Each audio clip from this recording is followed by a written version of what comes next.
Welcome back to Last Moments. Today, we are going to look at moments when karma struck Karens. From a Karen who went looking for secret drinks behind a closed water park bar, to a Karen who handed her 12-year-old son a camera, pointed him at a ground wasp nest, and told him to keep recording.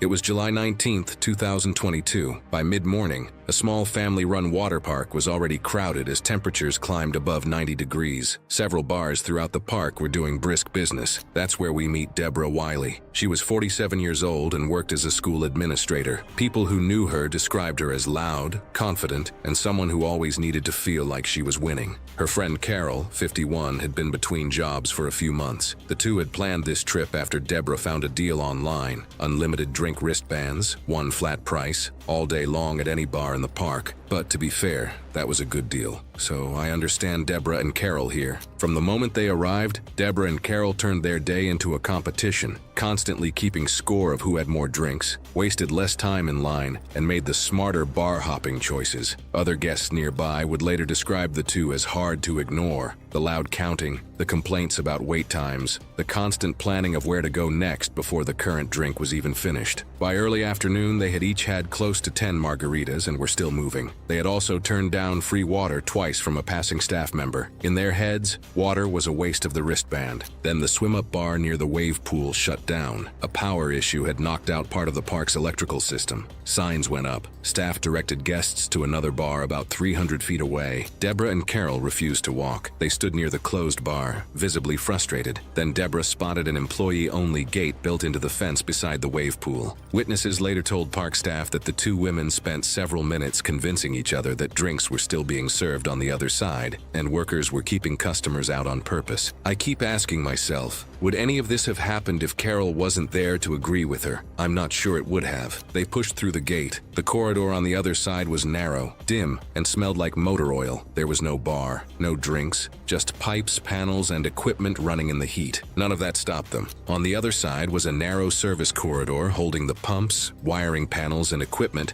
that kept the wave pool running. A technician had been working on an open electrical cabinet during the outage and had stepped away briefly while the system restarted. Deborah walked straight up to the open cabinet. Her hands were wet from the pool. She grabbed inside it. The shock knocked her off her feet. Carol reached down and grabbed her arm to pull her back. The current passed through both of them. A guest outside the fence heard screaming and ran for staff immediately. Emergency crews arrived within minutes. Deborah was pronounced dead at the scene. Carol survived but was left with lasting nerve damage in her left arm and hand. Investigators confirmed Deborah died from electrocution. The gate had not been locked, which the park reviewed and addressed, but the core finding was clear. Both women entered a restricted area without permission. The technician had followed proper procedure throughout, and no fault was placed on him or the maintenance work. The park's unlimited drink program was suspended for the remainder of the season, pending a full safety review.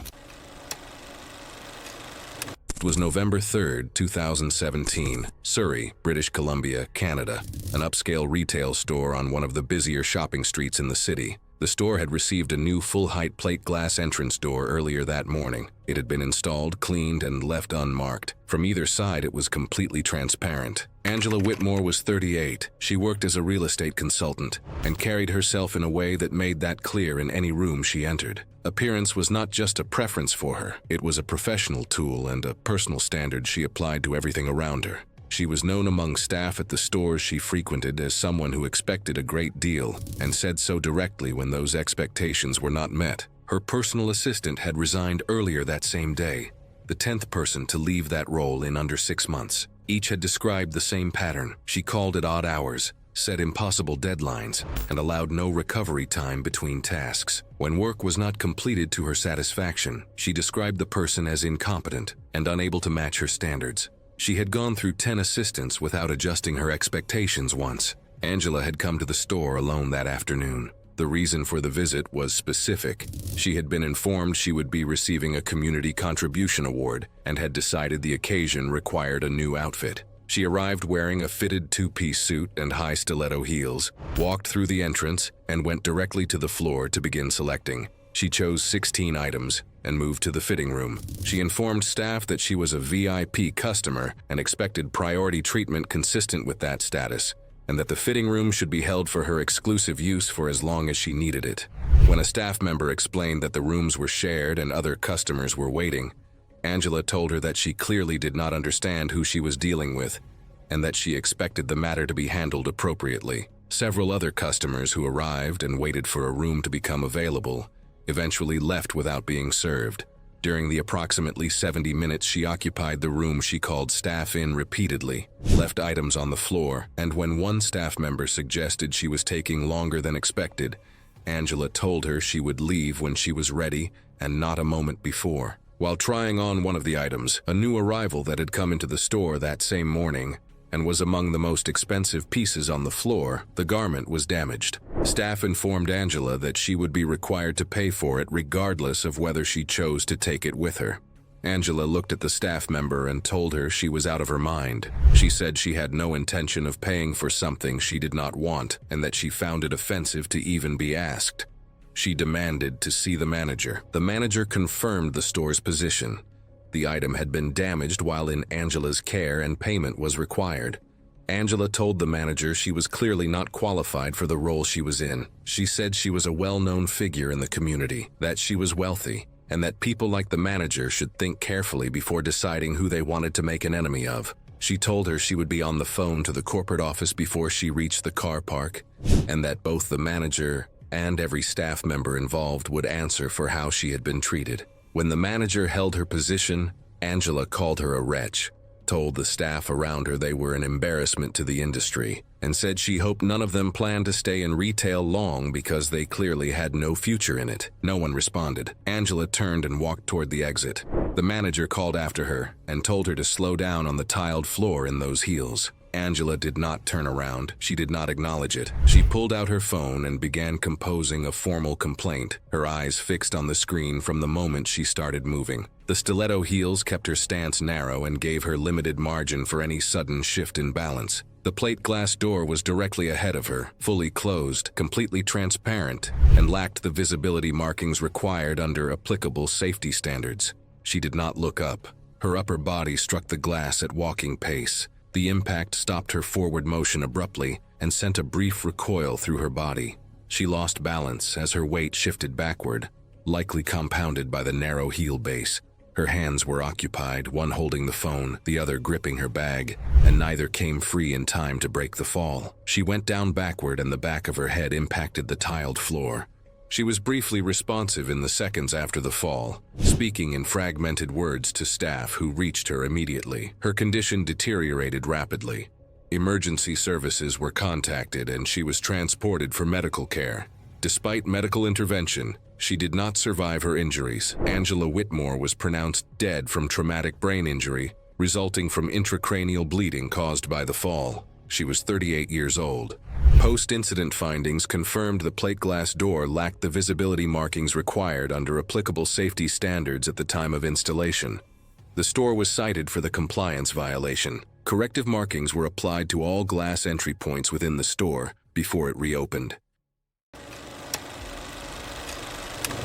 It was May 14, 2018, a Monday morning inside a 43-story office tower in downtown Seattle, Washington. Victoria Hale was 45 years old and worked as the executive operations director for a large financial consulting firm, occupying several floors near the top of the building. After briefly working in commercial property maintenance in her 20s, she built a corporate career around precision and high standards. Employees described her as intelligent and disciplined, but difficult to work around because she frequently criticized staff publicly over minor mistakes. That morning, she noticed visible streaks across several exterior windows, facing the conference rooms prepared for the investor meeting. The maintenance team had been working the upper floors since early morning. Strong winds had forced them to slow operations on the exterior suspended platform because gusts around the upper levels of the tower had already caused the platform to shift twice before noon. The crew explained this to Victoria directly. Victoria dismissed the crew's concerns and mocked them in front of nearby employees. She reminded everyone that she had worked around maintenance platforms herself years earlier and accused the crew of dragging out a simple task. The maintenance supervisor warned her that the platform was unsafe for anyone without current suspended scaffold certification. I find it interesting how a little past experience can make a person completely deaf to what someone with current experience is trying to tell them. Victoria demanded access to the platform anyway. The maintenance supervisor refused again, warning that she lacked the required suspended scaffold certification and had no harness or fall protection equipment. While the supervisor stepped away to contact building management, Victoria spotted the access gate had been left unlatched. The crew had propped it open while shuttling equipment in and out earlier that morning.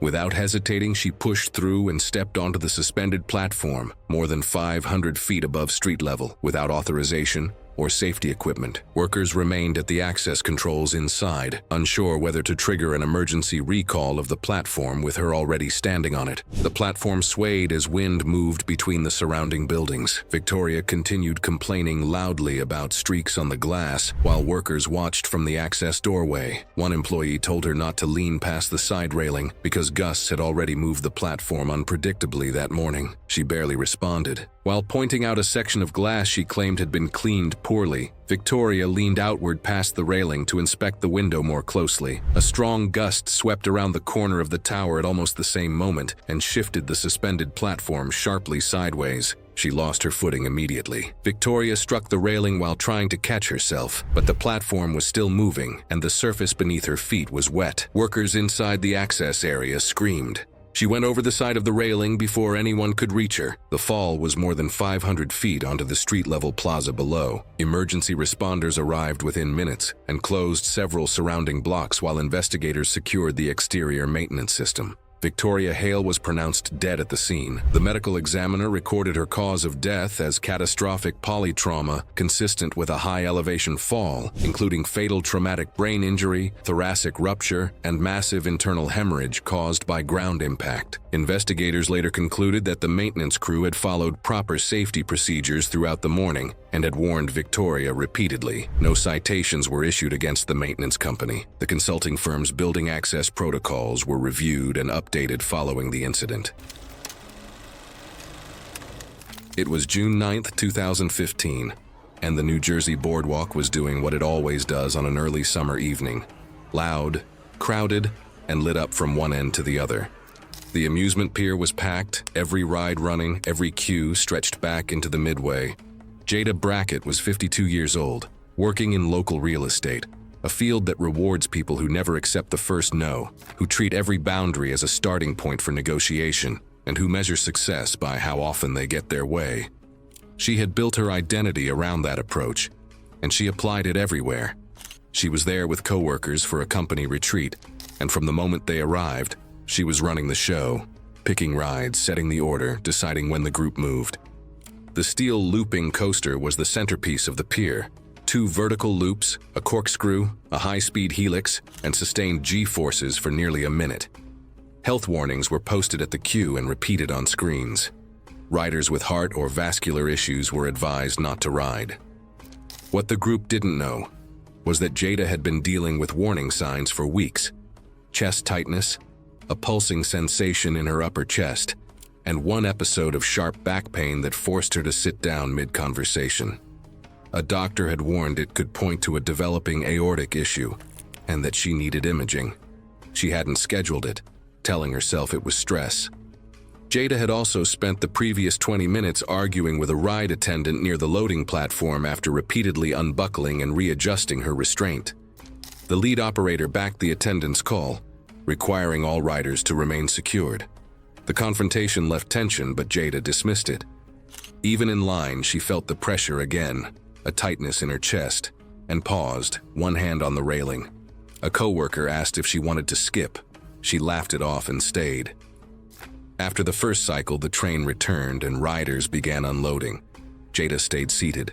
She pressured a younger floor attendant, not the main operator but closest to her row, into letting her stay on, implying she had connections and could cause trouble.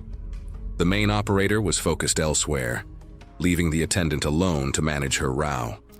Inexperienced and overwhelmed, he gave in and signaled her restraint was locked. Jada knew exactly who to turn to. She picked the teenager because she realized he was the easiest to manipulate. Riders in the nearly empty front cars filmed themselves during the second launch, footage later used in the investigation. Midway through the second cycle during the high-speed helix where G-forces peak, witnesses noticed Jada had stopped reacting. The sustained force pressed her into the seat as her heart rate spiked and blood pressure surged. The exact strain her symptoms had warned about. Her head shifted sideways. Most assumed she had passed out. It wasn't until the train returned and she remained motionless that staff realized something was wrong. Emergency responders removed her as the area was cleared. Investigators later determined she suffered a ruptured thoracic aortic aneurysm, consistent with extreme G-force stress on a weakened aorta. She was pronounced dead shortly after arriving at a nearby hospital. In the weeks that followed, the ride stayed closed during an investigation. Officials found dispatch required final operator confirmation, leading to retraining and stricter enforcement. The attendant was reassigned, and witnesses later said the confrontation was the moment it could have stopped, but didn't.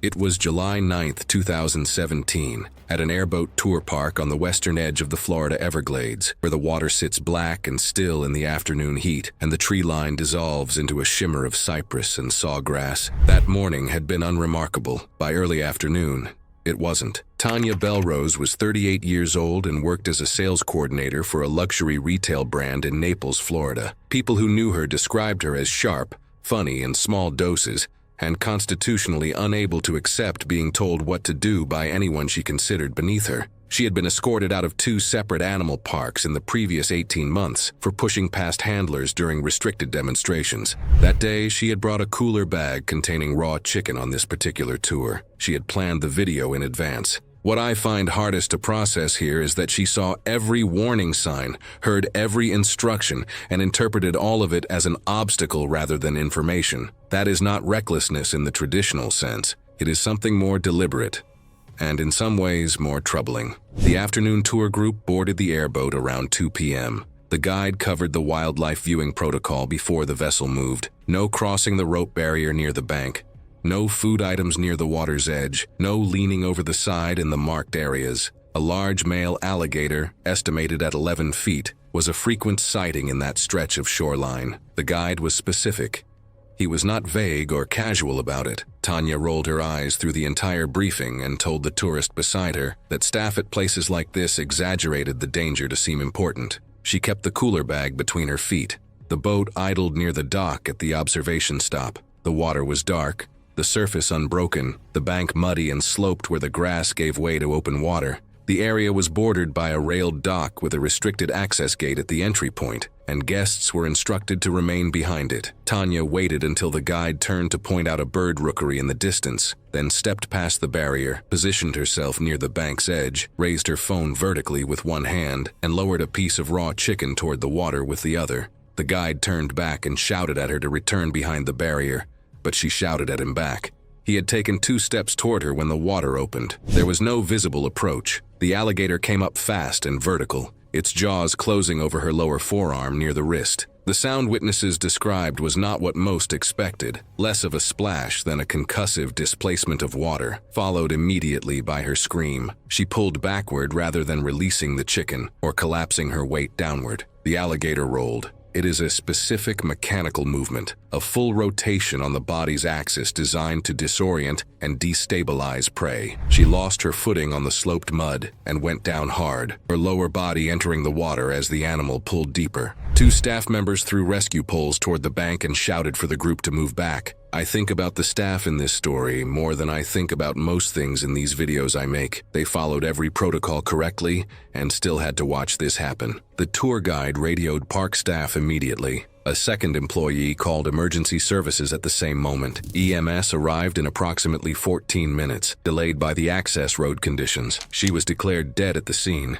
The medical examiner determined the cause of death to be exsanguination and drowning secondary to traumatic degloving and crush fractures of the right forearm, with evidence of immersion during active struggle. Authorities were dispatched later that day and removed and euthanized the alligator. An animal conditioned by human feeding behavior cannot be safely relocated. That is standard and correct protocol, and it is also the part of this story I find genuinely infuriating. The alligator did exactly what an alligator does. It paid for her decision with its life. Tanya's family issued public statements blaming the park for the better part of a week before witness accounts and other tourists' phone recordings, along with partial recovered device footage, made further argument untenable. The tour operation remained open. The rope barrier was reinforced with a second physical rail and a restricted access system.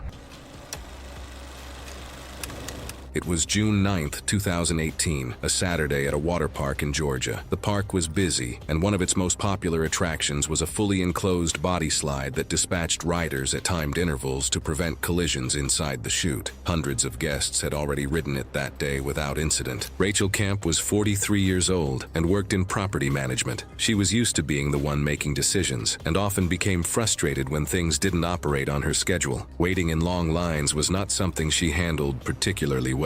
The slide she wanted to ride had attracted a steady queue throughout the afternoon. Riders were sent one at a time, with attendants carefully controlling the spacing between each dispatch. The procedure was simple, routine, and designed to keep guests from catching up to one another inside the enclosed slide. Rachel approached the attendants and told them she wanted a private run on the attraction. She asked that no other guests be sent before or after her during her ride. The attendants explained that every rider followed the same dispatch schedule and that no special accommodations could be made. Rachel argued that paying customers deserved better treatment. The discussion grew increasingly heated until security arrived and instructed her to leave the loading platform. And based on what we know about her, it's no surprise the situation quickly spiraled. Eventually, Rachel appeared to back down. She walked away from the loading area, and most people nearby assumed the situation had ended. It had not. Instead of leaving the attraction entirely, Rachel remained nearby. A restricted access gate separated guests from the operational side of the ride. For several minutes, she stood there watching attendants load riders and dispatch them into the enclosed chute. Then, during a moment when staff were occupied assisting guests at the launch platform, she climbed over the barrier and entered the restricted area. After crossing the barrier, Rachel located a maintenance access hatch along the exterior of the slide and entered through it. Believing she could walk uphill through the chute and force staff to stop the ride, she stepped inside the enclosed slide. What she could not see was that a rider had already been dispatched moments earlier. The slide's design made visibility almost impossible. Sharp turns and enclosed sections blocked any line of sight. The rider moving through the darkness had no idea anyone had entered through the restricted access point. Likewise, operators had no indication that Rachel was inside the ride. As far as they knew, only the properly dispatched rider was in the chute. Somewhere inside one of the blind curves, the two met. The rider came out of a steep descent at high speed and entered the turn with only fractions of a second to react. There was no warning and nowhere to go. The collision knocked Rachel off balance and threw her head first into the rigid fiberglass wall lining the curve. Her head absorbed the brunt of the impact. The rider came to a stop further down the slide and began shouting for help. Operators at the bottom quickly realized something was wrong when the ride's normal flow suddenly stopped. The attraction was shut down immediately, and staff entered the slide from the exit end to reach the scene. Emergency responders were called, but the injuries were catastrophic. Rachel was pronounced dead from the trauma she suffered inside the slide. Security cameras covering the loading platform and restricted access area captured the key events leading up to the collision: Rachel's return to the attraction and her climb over the barrier. Dispatch logs confirmed that a rider had already been sent into the slide before she entered the chute. Authorities conclude that Rachel had entered an active ride without authorization and placed herself directly in the path of an oncoming rider. What stands out to me is that every safety system on the ride was working exactly as intended. The only thing that was not accounted for was someone entering the slide from a place riders were never supposed to be.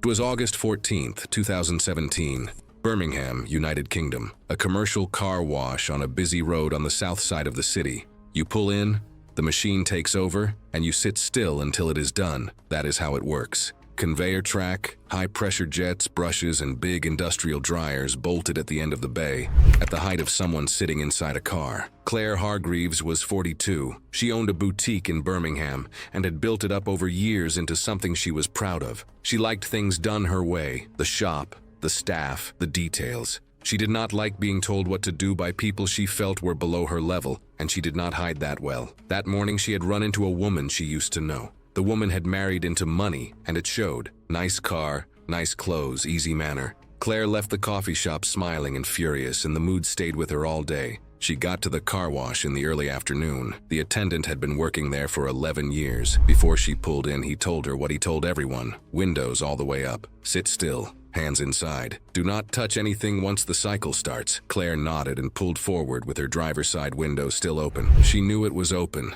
It was not an accident. She had looked at it and decided it was fine. She ran a business. She had dealt with harder problems than a little water coming into her car. The gap was small. The man in the vest was not someone she needed to take seriously. It was going to be fine. The rinse started and a thin line of water came in through the gap and ran down the door. Claire looked at it and left the window where it was. Fine. The conveyor moved her forward and the jets came on. The high-pressure jets were not fine. The spray hit the open window directly and water came through hard and fast. It soaked the door, the seat next to her, the controls on the inside of the door. It was loud and cold and completely different from what she had told herself it would be. She reached for the window switch, but water was already running down her arm and across the panel. She hit the switch late and it did not respond the way she needed it to. The water kept coming. She decided that trying from inside was not working and pushed her head and shoulders out through the window opening, one arm against the outer door, trying to reach and adjust it from the outside as water kept pouring in. The conveyor kept moving. There was no way to stop it or slow it down from where she was. It moved the car forward at the same speed it had been moving the whole time. The dryers at the end of the bay were big metal units bolted to the frame. They did not move, and they had no way of knowing anything was wrong. They were set at the height of a person sitting inside a car, because that is all they were built to deal with. Claire's head and shoulders were outside the car when the conveyor pulled her into that section. The edge of the housing caught her across the head and forced her sideways. The car kept moving into the fixed structure, with her body caught between the outer door frame and the dryer unit.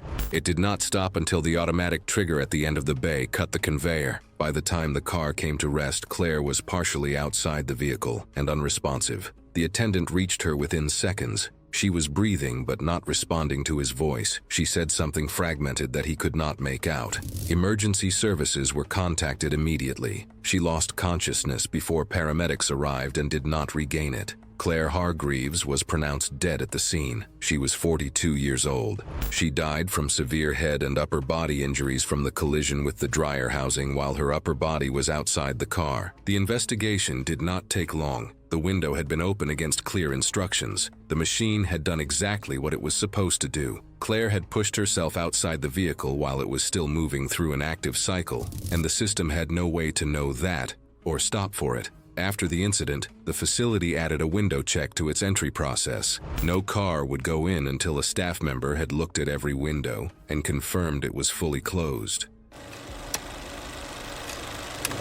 It was the afternoon of August 18, 2019, in Tampa, Florida. Traffic moved heavily through a crowded commercial intersection lined with gas stations, discount stores, and aging fast food restaurants near the highway entrance. Gabriella Moretti was 43 years old and worked beside that intersection as a roadside promotional mascot for a struggling burger franchise. Years earlier, Gabriella had lived very comfortably. She had held a corporate marketing position at a luxury retail company and built her entire identity around status, money, and appearances. Former co-workers described her as polished and intelligent, but also arrogant, impatient, and openly disrespectful toward people she considered beneath her. For years, her high salary and corporate title protected her from consequences. Everything changed on November 9, 2018, when the retail company decided to downsize after they had a lot of financial losses and failed expansion projects. Gabriella lost her position along with dozens of other employees, and she assumed another executive-level job would come quickly because of her experience. Sometimes the most dangerous thing a person can carry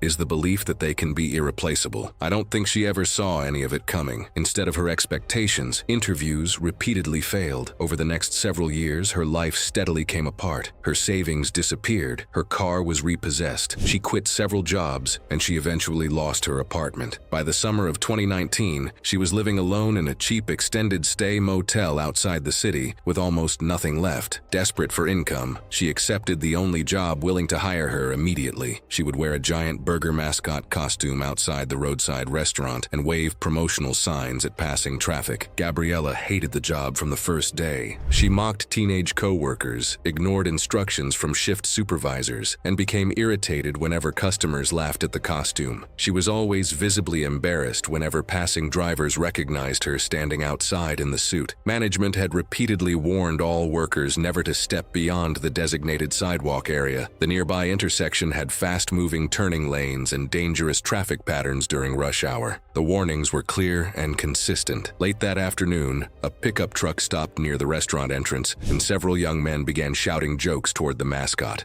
Frustrated after a difficult shift, Gabriella removed the mascot head and yelled back at them in view of customers and traffic. Coworkers repeatedly told her to calm down and stay on the sidewalk, but she didn't. When the light changed, the pickup truck slowly pulled forward into the intersection. Still yelling, Gabriella followed several steps off the curb and into the edge of an active turning lane without checking for oncoming vehicles. At the same moment, a delivery van entered the turn on the green light sequence. The driver braked immediately after seeing her step into the roadway. There was not enough distance to stop. Gabriella was struck near the restaurant entrance and thrown onto the pavement in front of multiple witnesses. Emergency responders arrived within minutes and transported her to a nearby hospital with catastrophic injuries. She was pronounced dead later that evening. The investigation concluded the collision was accidental and no charges were filed against the delivery driver. It was May 1st, 2018.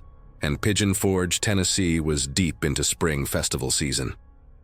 The theme park sat against the edge of the Smoky Mountain foothills, the midway busy, the smell of kettle corn drifting through the afternoon air, families moving between rides in every direction. Brenna Whitlock was 34 years old. She worked at a boutique clothing shop. And if you've ever met someone who treats their personal aesthetic like a moral position, you already have a sense of who Brenna was. She had strong opinions about what people wore, stronger opinions about anyone who tried to tell her what she couldn't wear, and a habit of turning minor inconveniences into public confrontations. She arrived that day in a flowing maxi dress extending well past her calves, a garment she had almost certainly chosen deliberately, because Brenna was the type who treated dress codes as discrimination, and said so whenever one applied to her. She had come to the park to celebrate a recent promotion at work, a milestone she framed as proof that staying unapologetically herself always paid off. I guess girls will always be girls. Sometimes it's the clothes that light them up. There's just something about the right outfit that makes them feel seen, confident, and a little untouchable. The spinning pendulum was one of the park's standout rides, a massive gondola that whipped riders outward while swinging in a broad arc above the concrete midway, climbing nearly 40 feet at its peak. Safety rules were impossible to miss, posted at the queue, repeated at the loading platform, and reinforced verbally before every cycle. When an attendant stopped Brenna at the queue entrance, she told him the rule was discriminatory against women who chose not to wear pants. He explained the mechanical reason.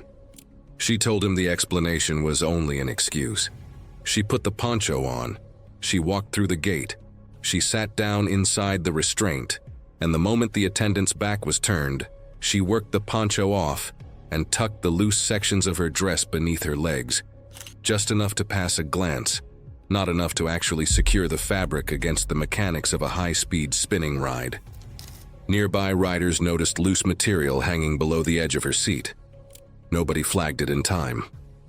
Midway through a rapid rotation, a strip of her dress slipped into a narrow gap between the seat and the restraint arm, a pinch point where moving metal met. As the gondola reversed, the fabric fed deeper, catching on a bolt and anchoring to the ride.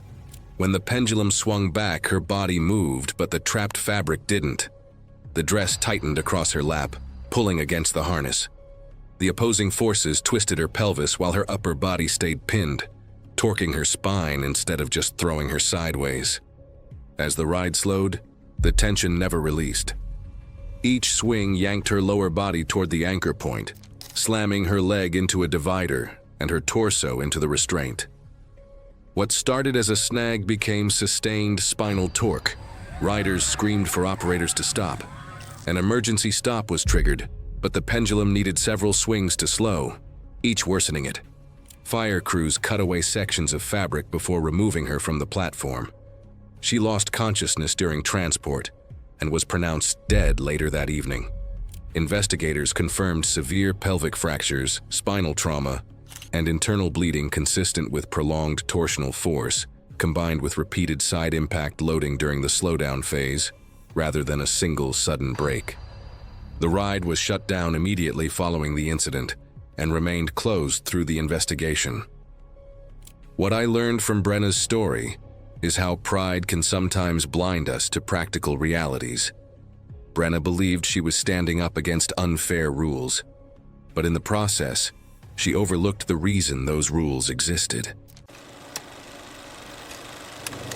It was October 17, 2018, on a northbound underground carriage beneath central London during evening rush hour, when a sequence of small, deliberate decisions collapsed into something no one in that car could prepare for or undo. Fiona McIntosh was 38. She had spent 2 years building a following on short-form video platforms by filming what she called public etiquette violations: people eating on trains, commuters taking 2 seats, parents with loud children. She narrated her clips and posted them as civic accountability, but friends had privately said she was increasingly obsessed with views, sponsorships, and turning confrontation into something that might finally push her into real online fame. Transport staff had warned her at least once about filming strangers without consent, and she had followed a passenger off a bus to continue recording a dispute that started on board. She was not someone who backed down from these situations. That, in her framing, was the entire point. The carriage that evening was standing room. Owen John Delane, 25, stood near the doors holding his 14-month-old daughter, who had been cutting teeth for days. Multiple witnesses later described him as visibly exhausted, dark circles, an unpressed work shirt,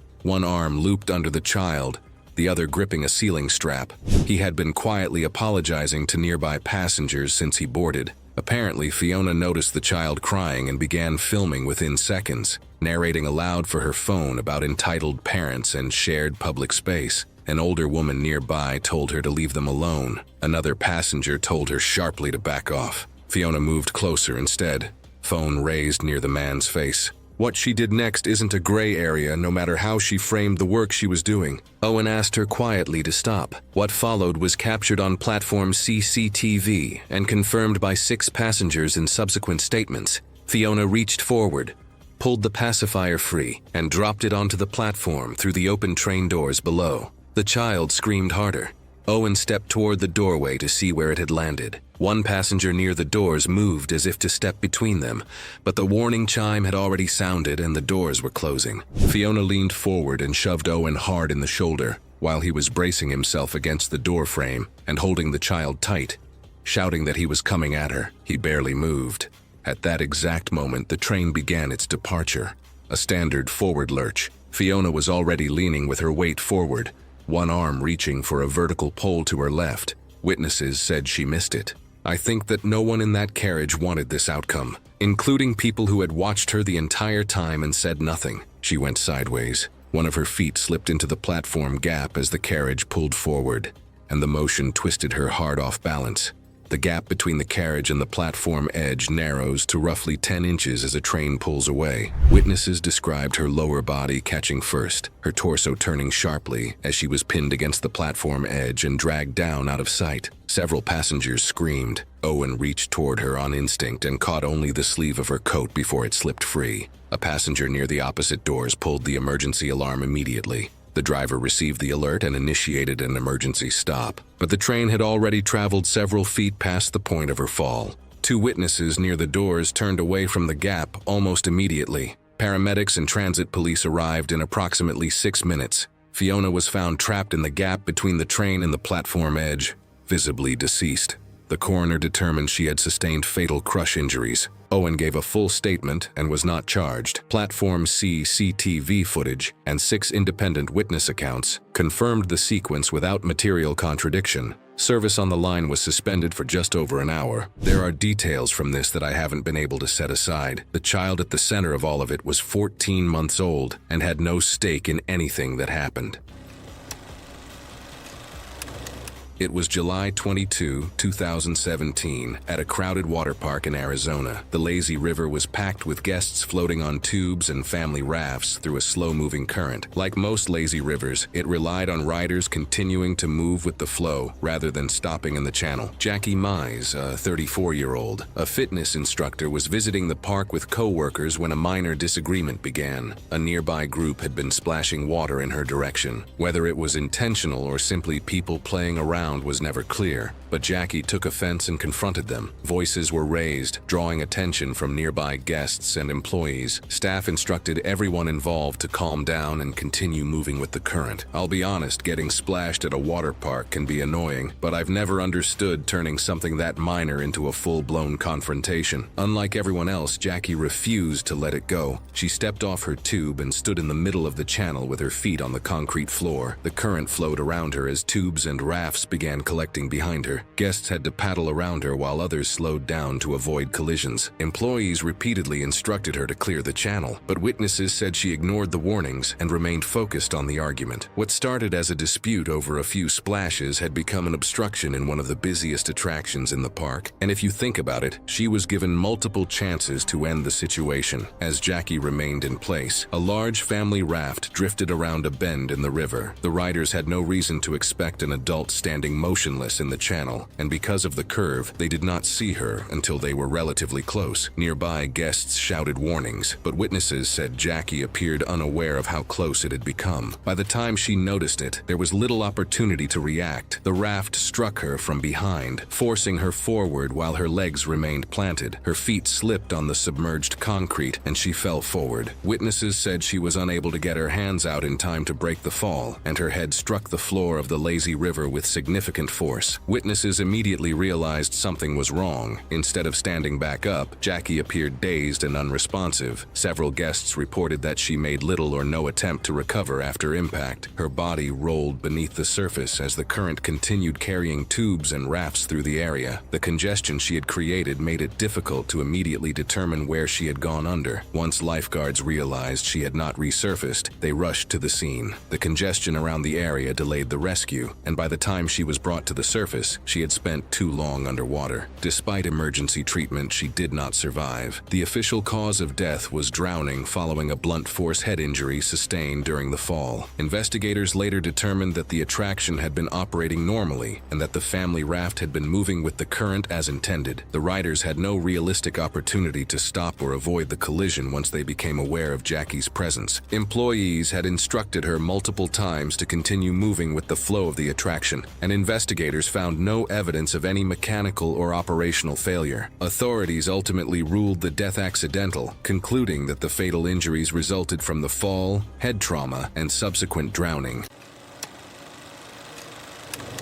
It was January 21st, 2018, Gold Coast, Queensland, Australia, an amusement park on a busy summer morning. The roller coaster used a standard chain lift system with lap bar restraints. It was one of the most popular rides in the park and had run without serious incident for years. Vanessa Clark was 36. She worked as an event planner and cared deeply about how she appeared to others. Her social media was carefully maintained, and she treated every outing as a chance to capture herself in the right light. She had recently finalized a divorce and chose to spend the day at the park alone to mark the occasion. She arrived expecting everything to go exactly as she had planned. Her behavior towards staff started at the first ride. The queue was long, and she asked to be moved to the front. She said she had paid for a full-day ticket and did not see why she should be treated the same as everyone else in line. When the staff declined, she asked for a supervisor. The supervisor gave the same answer. She criticized the system, saying other parks handled it better, then walked away, still talking. At the roller coaster, signs at the entrance clearly prohibited selfie sticks and loose items. The ride operator repeated the rules out loud before boarding. Hands inside, stay properly seated, keep the lap bar down at all times. When asked to store her bag, Vanessa brushed it off. Confident she already knew how rides like this worked, she stored the bag but kept a small, collapsible selfie stick concealed along her side, out of the operator's direct view as she took her seat. When the operator moved along the car to check restraints, he performed a quick visual pass, confirming each bar appeared locked without applying additional pressure. Vanessa pulled the lap bar down once until it clicked and gave a brief nod before he reached her fully. The bar sat lower than ideal, leaving space between it and her thighs, but it appeared secured at a glance. A tighter position would have restricted her movement, so she left it as it was, and the operator continued down the row. She treated the instructions as unnecessary and focused on getting the photo. As the coaster climbed the chain lift hill, she pulled out the selfie stick and extended it. She leaned forward over her knees and lifted her hips off the seat to frame the shot. As her hips rose, her thighs slid backward and down along the seat, creating clearance beneath the lap bar until it was no longer making contact with her legs. The bar stayed in position. Her body had moved away from it. She was no longer secured by the restraint. She braced against the footrest and pushed forward, shifting her center of mass toward the front of the car as the train approached the crest. As the train crested, her weight reduced against the seat, removing the last resistance keeping her in position. The nose of the car tipped down sharply into the descent. The forward rotation her own push had already started combined with the pitch of the drop. The lap bar was at her midsection, and her legs were no longer behind it. As the train tipped over the crest and began its descent, she was carried forward over the bar and out of the car. The coaster finished its run and stopped at the end of the circuit. Passengers got off and told staff what they had seen during the ride. Park staff responded immediately, and emergency services were called. Vanessa Clark was found on the ground below the track at the point where the descent began. She was alive, but unresponsive. Paramedics stabilized her at the scene, and she was transported to hospital where she underwent emergency surgery. She did not regain consciousness. Vanessa Clark was pronounced dead 18 hours later from traumatic brain injury and internal bleeding consistent with the fall. Investigators determined that Vanessa had deliberately left the bar with slack and had not followed repeated safety instructions given before departure. The park introduced mandatory lap bar checks before departure and tightened its loose item policy across all major attractions. It was March 8, 2017, outside downtown Buenos Aires, Argentina. A football match had ended early because of incoming storms, and heavy rain was already falling across the city. Camila Ferraro was 36 years old and worked as a private parking enforcement officer for a small traffic management company contracted to handle event parking around the city. She had lost 2 previous jobs because of repeated arguments with drivers and supervisors. Her cousin had helped secure her current position after the other terminations. She was competent at managing crowded vehicle areas during large events, but had a consistent pattern of escalating confrontations beyond what the situation required. The evening had already turned difficult before Camila became involved in anything. Flooding in one section of the road near the stadium entrance had compressed 4 lanes of post-match traffic into 2. Drivers were backed up across several intersections, leaning on horns and cutting between lanes in the rain. Visibility across the wet roadway had dropped significantly. Parking staff were spread thin managing vehicle flow near the entrance barriers, while rain continued to worsen conditions around them. A car had stopped awkwardly near one of the entrance barriers after another vehicle clipped its side mirror in the congestion. The driver attempted to explain the situation to Camila when she approached. She did not wait for the explanation. She accused him immediately of thinking the rules did not apply to him and warned she could have his vehicle removed if he continued arguing instead of cooperating. The driver stayed calm and tried again to explain. Camila cut him off, treating the explanation as a personal insult rather than relevant information. She told him she was in charge of this entrance and that his excuses were wasting everyone's time. 2 co-workers told her directly to leave the situation alone. One warned her twice specifically not to position herself between active lanes because visibility had become too poor for approaching drivers to see pedestrians clearly. When a coworker tried pulling her back from the lane, she snapped that nobody else there was doing their job properly. I've read a lot of these cases, and that response, telling the people warning you that they're the problem, shows up more than I had liked. Cars were still moving unpredictably through the rain on both sides of the barrier area. Camila acknowledged neither warning and continued pushing the confrontation. She began demanding the driver step out of the vehicle entirely, insisting he was deliberately disrespecting her authority in front of other staff, which the driver never did. Angry and no longer focused on her surroundings, Camila turned away from the vehicle and stepped backward into the adjacent active lane while still shouting over her shoulder toward the driver. An SUV moving through the rain and congestion in that lane never had enough distance to brake after she stepped backward into its path. The impact was enough. The impact threw her approximately 15 feet across the wet pavement. She landed near the lane divider beside the entrance barrier and did not get up. Traffic froze immediately as drivers ahead braked hard. Co-workers reached her within seconds. One radioed emergency services while another moved into the lane to stop approaching vehicles from entering the area. Rain continued falling across the roadway while staff worked to hold the scene. Camilla was still breathing when paramedics arrived, but was severely disoriented and unable to respond to questions. She was transported to a nearby hospital, where doctors discovered massive internal injuries, including severe internal bleeding, multiple fractured ribs, and a collapsed lung. Despite emergency surgery attempts, Camilla Ferraro died less than 2 hours later. The medical examiner recorded her cause of death as blunt force polytrauma with catastrophic internal hemorrhage. Investigators later examined braking distance, road surface conditions, and lighting at the point of impact. No criminal charges were filed against the SUV driver. It was October 4th, 2018, and Fantasy Kingdom theme park in Anaheim was running one of its biggest nights of the year. It was loud in the way that only a theme park at night can be, where parade music bleeds into crowd noise and everything becomes one continuous wall of sound. Lainey Solvay was 41 years old. She worked at a small insurance office and had built her entire personality around inserting herself into moments that weren't hers. She treated every public space like a content opportunity, and every employee like a personal assistant. She was at the Halloween event with 2 friends, and from the moment they arrived, she had been difficult. Park announcements had been running on loop since the gates opened. The stilt performers stood roughly 8 feet off the ground, costumed and illuminated, navigating a narrow strip of pavement that demanded full concentration, especially through corner turns where the route tightened and the margin for error essentially disappeared. Lainey had positioned herself at the rope barrier with her phone out before the parade even started.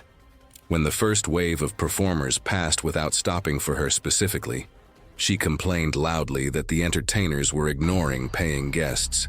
When a stilt performer moved through her section without acknowledging her outstretched phone, she stepped in front of another guest to close the distance and was immediately redirected by a nearby staff member. She stepped back. She waited. She moved forward again. I've seen people act like the show should revolve around them, and honestly, it makes me uncomfortable. A parade isn't about one person's phone only, it's about everyone sharing the moment together. This happened twice. Both times, staff approached her directly. What she wanted was a close-up interaction with a stilt performer, on her terms, on her timeline, regardless of what the parade route, the rope barrier, or the staff around her had to say about it. And as the parade slowed, entering a corner turn, she decided she was done waiting for permission. She ducked beneath the rope barrier and grabbed a loose section of costume fabric near a performer's torso, pulling toward herself while holding her phone overhead with her other hand.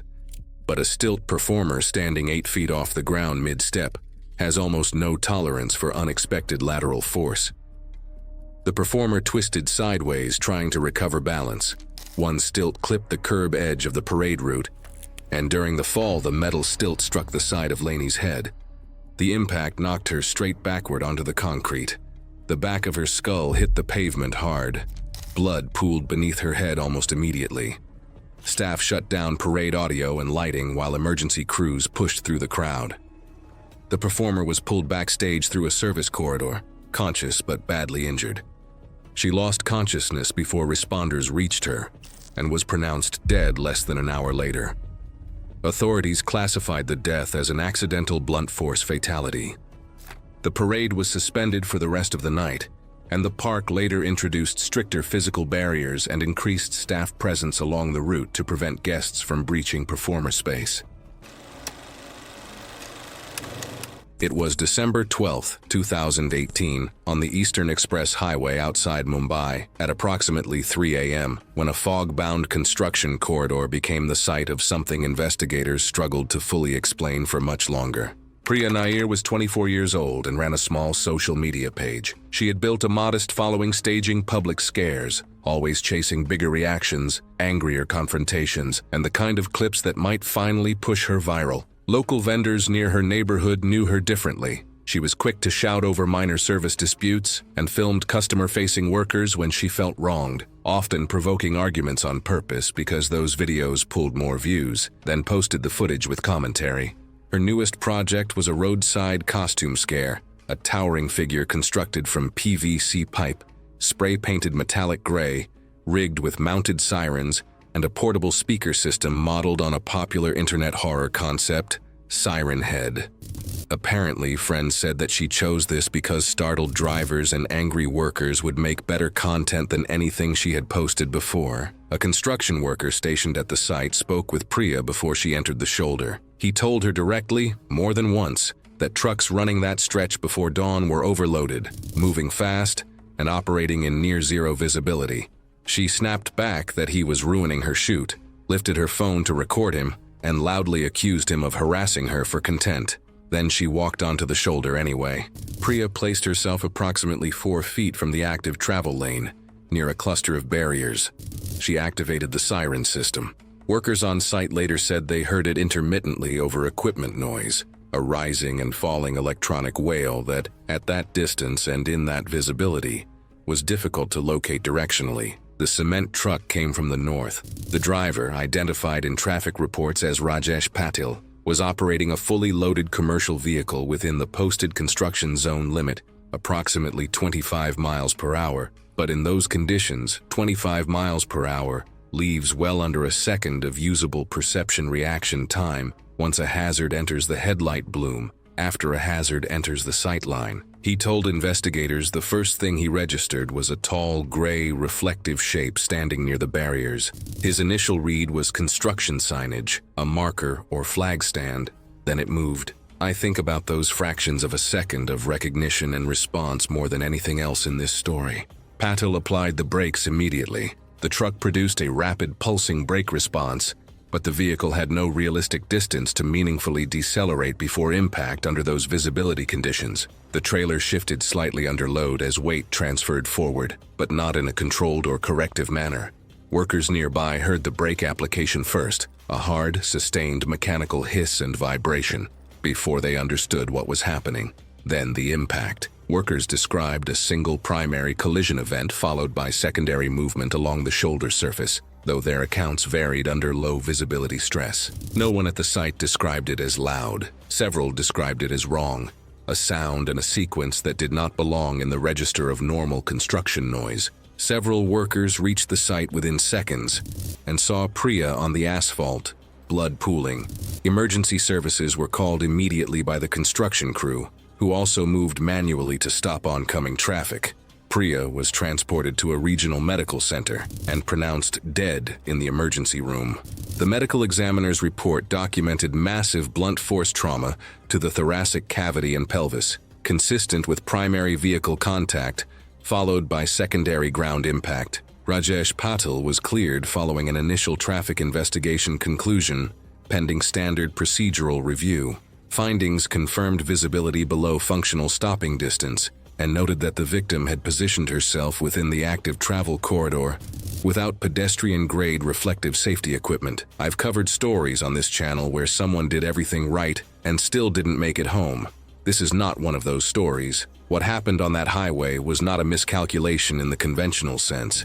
It was a decision made in fog, near fast-moving traffic in the dark, by someone who had stopped distinguishing between fearlessness and recklessness.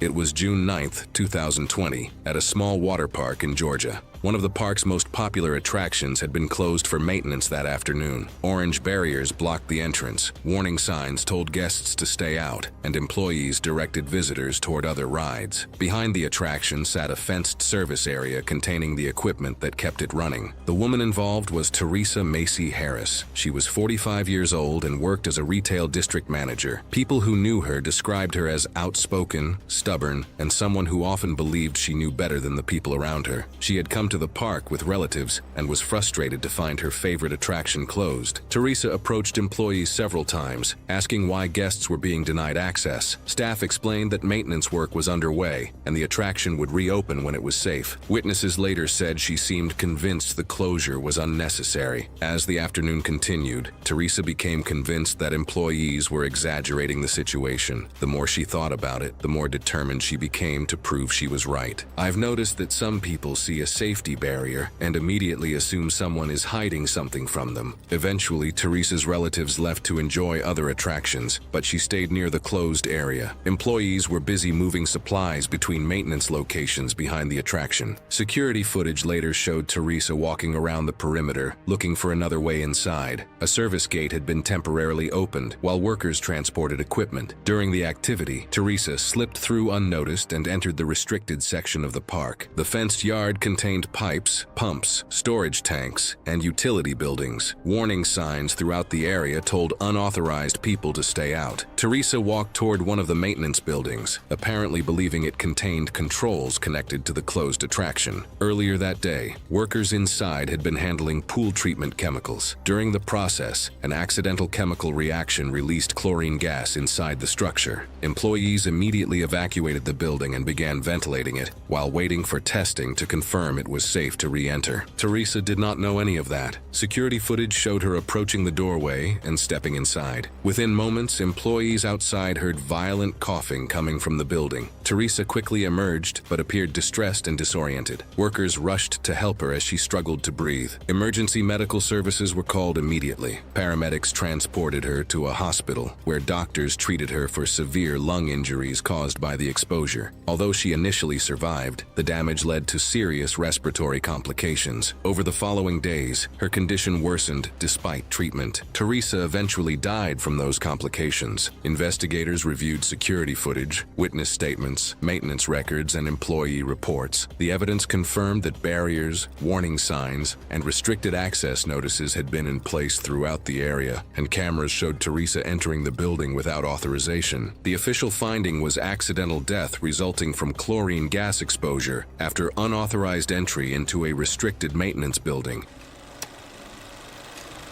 It was July 22, 2018, Calgary, Alberta, Canada. A public zoo on a warm summer afternoon. Families moved along the paths in both directions. The black bear enclosure sat along one of the main routes, fenced, signed, and built to keep a fixed distance between visitors and the animal inside. Cheryl Mason was 47. She worked as an office administrator and had spent the better part of the previous months buried in work that had ground her down. This trip was the first real break she had taken in a while. She trusted her own judgment and liked to feel in control of things. She had read before coming that American black bears were shy and non-confrontational, and had taken that to mean they were safe at close range if you stayed calm. A friend had told her that zoo animals were kept hungrier than they needed to be, and that the feeding rules were more about liability than actual risk. That stuck with her. When she reached the black bear enclosure, the animal was moving along the fence line in a loose pattern. She watched it for a moment and decided it was hungry. The way it was moving, coming toward the fence, it looked to her like something was looking for food. She opened her bag, took out a granola bar, and broke off a piece.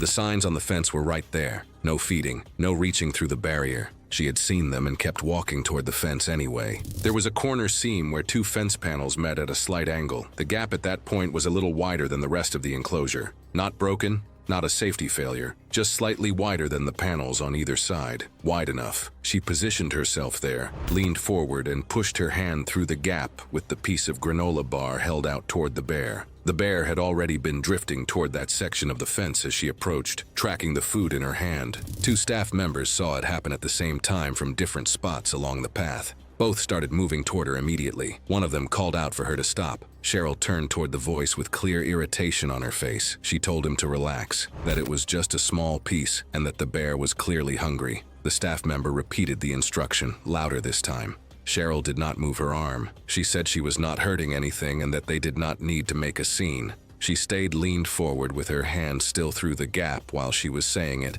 as though the conversation and the feeding were two separate things she could handle at the same time. She was still holding the granola out when the bear reached through. The grip on her hand and lower arm was immediate. The force behind it was not something she could pull against from where she was standing, already leaned forward with her weight toward the fence and nothing to brace from. The bear tore through the soft tissue of her hand and forearm before it released, and staff reached her. They got to her within seconds and pressed down on the arm and tried to keep her stable while someone called emergency services. There was a lot of blood. Other visitors nearby had stopped and were not moving. Cheryl was taken to hospital. The injuries to her hand and forearm were severe. The damage to the blood vessels and surrounding tissue was too extensive. She did not make it. Cheryl Mason died in hospital from the injuries she sustained at the enclosure fence. She was 47 years old. The investigation afterward confirmed the feeding signs had been clearly posted and visible. Cheryl had gone to the wider gap at the corner seam and pushed her hand through in direct violation of the posted rules. Staff had called out a warning, and she had responded without pulling her arm back, staying in position at the gap long enough for the bear to make contact. No fault was found with the animal or the enclosure design. The zoo modified the corner seam spacing across its enclosures after the incident, so that the wider gap at panel joins no longer existed. It was November 6, 2019, a Wednesday night inside a UPS distribution facility outside Louisville, Kentucky. Severe weather delays earlier that week had pushed thousands of additional packages through the overnight sorting system, and the warehouse had not caught up. Rachel Donovan was 38 years old and worked as a shift coordinator at the facility.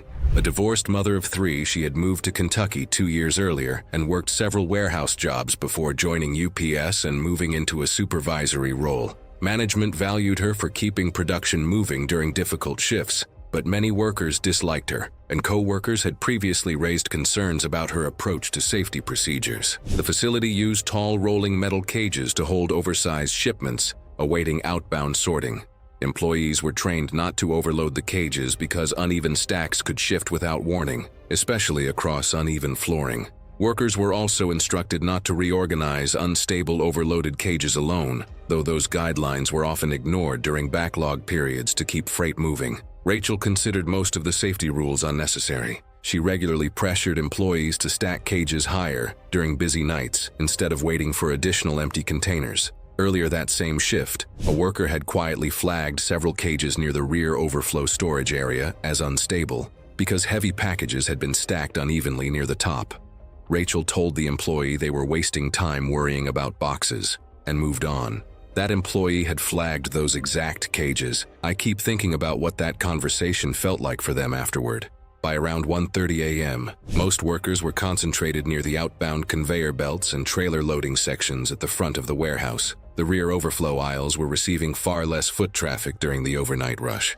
Rachel walked alone into one of the rear overflow aisles, where several overloaded rolling cages had been left waiting for transport. She stopped beside one of the taller cages and began attempting to pull a large, heavy parcel loose from an unevenly stacked section near the middle of the load. The cage had not been secured against movement and was sitting on slightly uneven flooring between 2 neighboring metal containers. As she pulled the parcel outward, the uneven stack shifted forward without warning. Several large packages dropped at once from the upper section of the cage, striking Rachel across the upper body and driving her backward into the neighboring metal container behind her.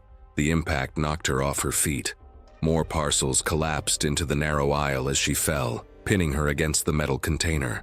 The aisle was only about 4 feet wide, leaving almost no room to escape. The warehouse floor noise was loud enough that the collapse went unheard by employees working near the active conveyor sections further inside the building. A worker entered the rear overflow aisle sometime later, searching for empty cages, and found packages scattered across the floor beside the partially collapsed container. Rachel was discovered pinned beneath part of the fallen load and was unresponsive. Emergency responders were called immediately. Paramedics arrived within minutes, but Rachel Donovan was pronounced dead at the scene. The medical examiner ruled her death was caused by severe crush injuries during the load collapse. Investigators found the cage had exceeded facility weight limits, and the company later updated its backlog procedures. It was July 20th, 2016, and the South Carolina coast was sitting under the kind of heat that makes everything feel slightly unreal. It was a busy summer, the kind of day where families pack into attractions shoulder to shoulder, and the noise never really stops. Malia Vesta was 38 and worked in retail sales. though she treated staff everywhere like they were beneath her. She complained over minor inconveniences, interrupted employees constantly, and acted like every rule was a personal attack. She arrived at the park with her sister and nephew, already acting like she knew the place better than the employees did. The tiger encounter was the whole reason she made the trip. She had seen clips online, guests crouching beside cubs getting close-up reactions, and she had already decided that she was going to get that shot, whatever it took. I get why she wanted that video. We all chase that one photo or clip that feels worth our trip, but sometimes chasing the perfect shot makes you forget what you're really stepping into. The safari section was a small walk-through annex attached to the main park. A fenced area with a cub interaction pen, a juvenile holding lane, and a narrow corridor used to move older cats between enclosures. Before entry, staff gave a mandatory safety briefing. Malia interrupted it twice. The first time to ask why the rules were so strict if the animals were supposedly trained. The second time to tell her sister, loudly enough for the whole group to hear. Tucked inside Malia's jacket pocket the entire time was an open strip of beef jerky she had carried in deliberately. Inside the enclosure, she filmed non-stop, mocking safety barriers and staff. When a juvenile tiger began pacing near her fence, drawn by the scent in her pocket, Malia took it as attention. She waved her sleeve to hold it there and leaned over the divider, pushing her phone closer to the chain link. An employee told her to step back from the divider, but Malia just rolled her eyes, called him dramatic, and kept filming herself complaining about the staff while hanging over the fence. With her phone held overhead and her torso fully draped across the divider, she reached her jacket pocket toward the fencing, the beef jerky now close enough that the tiger reacted without hesitation. The animal lunged upward and slammed hard into the chain link. The force, combined with Malia's weight pressing down on the divider, shifted the upper support bar several inches out of alignment, briefly widening one of the chain link diamonds near the top edge into a larger gap. She lost her balance completely and fell backward. In that split second, with her upper body still close to the fence and the gap forced open by the impact, the tiger was able to push its snout partially through the distorted opening, clamping onto the side of her neck and shoulder before the fencing snapped back. Witnesses described violent impacts against the barrier as the animal pulled and shook her upper body against it. Her sister screamed and pulled her nephew away immediately, turning him so he wouldn't see the worst of it, while staff rushed in to clear the area. Employees struck the fence with poles, and the tiger was eventually forced back into the holding lane and secured. If only Malia had listened. If only she hadn't brought that beef jerky into the enclosure, maybe we'd see her today as a successful content creator. Emergency responders confirmed Malia died at the scene. The official cause of death was catastrophic neck trauma, airway destruction, and massive blood loss. Her sister and nephew were treated on site for shock and later gave statements to investigators before leaving the park that evening. The tiger was not euthanized. The attraction closed temporarily, while the fencing and divider systems were fully rebuilt and reinforced. It was May 26, 2018, in the Cherokee National Forest, where the morning light filtered through a dense canopy of hemlock and white oak, and the air smelled like damp earth and something older. Whatever happened that morning near the Benton McKay corridor happened quickly, and it happened because a series of decisions stacked on top of each other the way they always do before something goes permanently wrong. Tammy Mae Hargrove was 46 years old and had built a following online by positioning herself as a wilderness communicator, someone who believed the average person was too afraid of nature. Staff at 2 separate ranger districts knew her by name, not as a regular, but as a recurring problem. She had been cited twice for feeding black bears from her vehicle, and had argued both times that the animals were, in her words, misunderstood. She called them forest dogs. Rangers who encountered her described the same pattern: confident, dismissive, argumentative, and convinced she understood something that trained wildlife professionals did not. The trip had been framed around a joke. Sometime in early May, she had read about a black bear in the 1980s that had consumed a substantial quantity of cocaine dropped from a smuggling plane in a Georgia forest. Her friends later told investigators she thought a comedic reenactment using bacon, honey, and powdered sugar as stand-in contraband would make compelling content. Most of them assumed she was not serious. She had assembled a bait pack, tested camera angles in her driveway, and driven to a trailhead in a section of the forest with posted warnings about habituated bears and food scent management. She parked illegally on a service road and hiked roughly a quarter-mile in. She positioned the bait pack on a fallen log and moved approximately 15 feet back with a selfie stick and a helmet-mounted GoPro. She had handled the bacon and honey with bare hands. There was grease on her jacket sleeve and on the front of her shirt. The posted warnings she had passed on the trail included specific language about scent dispersion and the behavioral patterns of bears that had been conditioned to associate humans with food. She had not worn gloves. She had not suspended the bait. She had not told anyone where she was going. A ranger on routine patrol had noticed her SUV on the service road and radioed the plate before beginning a search on foot. He was moving parallel to the ridgeline when he heard movement in the brush below him and stopped. A large male black bear, later estimated at over 400 pounds by wildlife officials, was moving downwind of the log, its head low, tracking directly toward the bait pack. The ranger later told investigators he watched the bear reach the log and begin feeding. He was preparing to use his air horn when Tammy moved. She began backing away from the log while still trying to keep hold of her camera setup, then lost footing and shifted back toward the clearing edge as she reached for it. The bear's head came up. The distance between them was under 10 feet. She turned and ran toward a chestnut oak at the edge of the small clearing, grabbed the lowest branch, and her footing gave way on the wet root system at the base. She did not get off the ground. The bear covered the distance in under 2 seconds and brutally mauled her. The ranger ran toward the sounds and deployed the air horn in 3 sustained blasts. The bear disengaged and moved into the brush. He radioed for emergency medical response immediately. Rescue personnel reached the trail corridor in approximately 18 minutes. Tammy Hargrove was transported by ground unit and died from blood loss before reaching the receiving facility. The coroner's findings described severe lacerations to the neck and upper left shoulder, a crushed left forearm consistent with a defensive wound, significant blood loss from damage to major vessels in the neck region, and blunt trauma to the skull. Death was attributed to hemorrhagic shock. The bear was located and euthanized 3 days later. Local wildlife advocates were vocal in their objection, and they were not wrong. The animal had been conditioned over time by exactly the kind of behavior Tammy had been cited for twice before.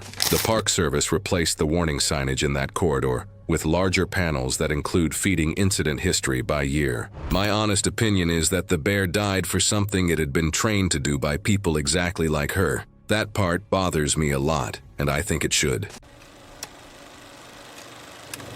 It was July 14th, 2015, a hot Tuesday at a crowded water park in Central Florida. Behind several attractions sat a fenced maintenance lagoon clearly marked as a restricted area for park operations. Pim Flor Rudd was 46 years old and worked in office administration. She had come to the park with 2 friends for what was supposed to be a relaxing day out. Friends described her as outspoken and stubborn. When she felt something was unfair, she rarely kept her opinion to herself. That attitude became a problem that afternoon. Behind several attractions sat a maintenance lagoon surrounded by a chain-link fence. Large warning signs were posted all around it. Employee access only, restricted area, keep out. Inside were pumps, pipes, and other infrastructure used to operate parts of the water park. Running along one section of the lagoon was a narrow concrete service ledge used by maintenance workers. Pim noticed the restricted area and immediately complained about it. She argued that paying customers should have access to every part of the park. Eventually, she approached an employee stationed nearby and demanded an explanation. There should be no question here anymore. When a place has warning signs and restricted access, there is usually a good reason for it. The employee calmly explained that the lagoon was part of the park's maintenance system and was not safe for visitors. Pim appeared unhappy with the answer and walked away. A short time later, she came back. Witnesses saw her grab the fence and begin climbing. Despite the warnings, and despite being told directly to stay out, she pulled herself over and dropped into the restricted area. This wasn't a split-second mistake. She had already been told why the area was off-limits and still chose to go in anyway. The concrete service ledge sat roughly 8 feet above the water. It was narrow, damp, and coated in patches of algae. Pim took only a few steps before her feet suddenly slipped. She fell sideways. The right side of her head struck the concrete wall first. Her shoulder hit next. Then she plunged into the lagoon below. For several seconds, she disappeared beneath the surface. When she resurfaced, witnesses could immediately tell something was wrong. She looked disoriented.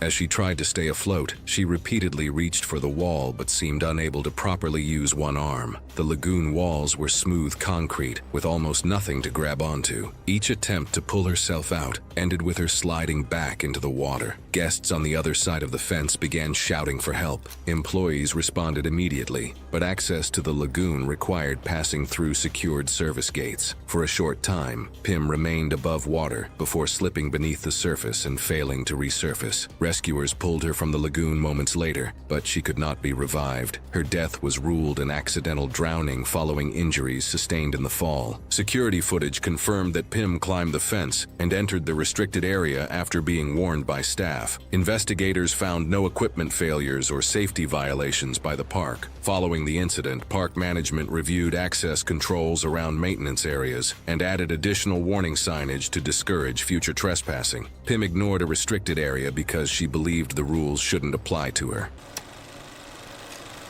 It was June 18, 2017, Perth, Western Australia, a residential home in a quiet suburb. The kind of house that looked exactly the way an interior designer would want it to look. Clean lines, good furniture, everything considered. Melissa's husband was due back that evening for his birthday and the house was ready for it. Almost. Melissa Grant was 39. She worked as an interior designer and had spent years developing a sharp eye for how things should look, and an equally sharp opinion about people who did not meet her standard. She had a particular dislike for being charged a premium by someone she felt was overstating the difficulty of a job. When a sparking wall outlet showed up that morning, she called an electrician. He came out, looked at the outlet, and gave her the price. She looked at him and told him directly that she had been in the design industry for 15 years, had managed entire renovation projects, and was not going to pay that figure for a job that any person with a basic set of hands could complete in under half an hour. She told him she hoped his next client was less informed.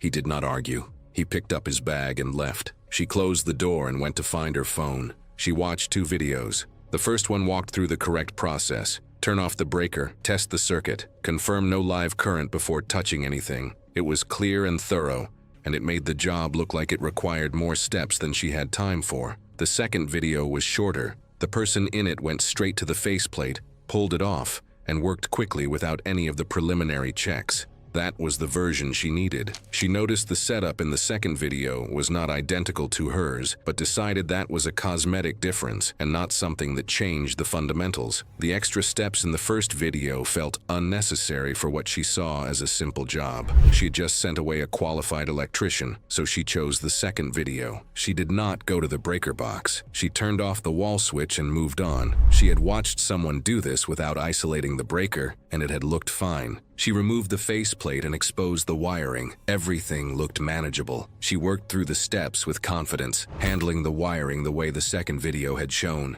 At some point, she registered that what she was looking at did not match the video. The layout was different in a way she could not immediately account for. She paused on it, then decided it did not matter enough to stop. Her husband was due home in a few hours. The wall switch she had turned off controlled the outlet's function. It did not isolate the circuit. The wiring behind the faceplate was live. When she made contact with the live conductor, the current passed through her. The current caused her muscles to lock and her hand did not pull back. The current kept moving through her and she had no way to break free of it. Her heart lost its rhythm and could not find it again. Her husband arrived home to find the house quiet and the lights on. He called out for her and got no answer. He found her on the floor near the outlet, the faceplate still removed and the wiring exposed beside her. She was not responsive. He called emergency services immediately. Paramedics arrived and worked on her at the scene, but she had been there for some time before he found her, and there was nothing that could be done. Melissa Grant was pronounced dead at the scene. The cause of death was cardiac arrest caused by electrocution. The review confirmed the breaker had not been switched off at any point. The wall switch had been turned off, but that does not isolate the circuit, and the wiring had been live throughout. Investigators noted she had registered a visible inconsistency during the repair, and continued anyway. The electrician she had turned away was contacted during the review. His quote had been standard for the work involved. It was December 23, 2017. A crowded Cleveland bakery rushed through massive Christmas orders as employees struggled through one of the busiest and most stressful production days of the year. Julia Davenport was 48 years old and had owned the bakery for nearly 12 years. She had built the business from nothing after leaving an office management job in her 30s and had grown it into a well-known local operation through aggressive holiday promotions and elaborate custom orders. Employees described her as demanding and difficult to work for. She regularly corrected mistakes publicly and had a history of escalating minor disputes into loud confrontations. The previous spring, she had thrown a cake box during an argument with a customer over a decoration error. In the weeks leading up to Christmas, Julia had accepted far more holiday orders than the kitchen could realistically handle. Employees had warned her repeatedly that the ovens were running non-stop beyond safe operating capacity and that the workload needed to be cut back. She refused to turn away any paid orders. By the time Christmas week arrived, the kitchen was already stretched past its limits, and every piece of equipment had been pushed hard for days without rest. The kitchen had been dealing with problems involving one of its large steam-injected industrial ovens for most of the year. The oven had developed a failing door seal that allowed pressurized steam to escape during heavy production runs, while the temperature alarm had begun misfiring unpredictably during extended baking sessions. Multiple employees had asked Julia to take the unit out of service before Christmas week, but she refused, insisting the kitchen could not afford delays during peak holiday production. By late morning, the kitchen was crowded, overheated, and running behind schedule. Timers fired constantly while staff moved between cooling racks, mixers, and packaging tables, trying to finish hundreds of pending orders before noon pickup windows. At approximately 11:20 a.m., the malfunctioning oven alarm activated again. Steam was escaping around the door edges more forcefully than usual. One employee suggested shutting the unit down immediately. Also, the latch had partially jammed minutes earlier after a temperature spike, and that the door should not be forced open. Two separate employees told her directly. Julia walked toward the oven while arguing with staff. I don't know what it would have taken to make her stop. She gripped the industrial door handle and pulled. The compromised seal and latch mechanism failed under the combined pressure. A violent release of superheated steam erupted outward across the preparation area. Employees nearest to the oven stumbled backward. Trays and utensils hit the floor. Visibility inside the kitchen dropped to near zero behind the escaping steam cloud. Julia had been standing directly in front of the door at the moment of failure and took the full release at close range. She staggered backward and collapsed beside the oven platform within seconds. Emergency services were called at 11:24 a.m., while employees attempted basic first aid. Fire crews and paramedics arrived within minutes and evacuated portions of the kitchen before treating Julia near the rear loading entrance. She was transported to a nearby trauma hospital in critical condition with extensive thermal burns across her face, neck, hands, and upper chest, along with severe airway damage from superheated steam inhalation. Despite emergency treatment, she suffered rapid respiratory failure and cardiac complications several hours later and did not survive. The medical examiner ruled her death was caused by severe steam-related injuries. Investigators found major maintenance and safety failures, and the bakery was permanently shut down. It was April 8, 2018. At a coastal adventure resort in the Outer Banks of North Carolina, and the weather along the dunes looked deceptively calm from the beach below. The sky stayed mostly clear, temperatures hovered in the low 70s, and steady Atlantic wind rolled across the shoreline hard enough to kick sand against the wooden viewing platforms.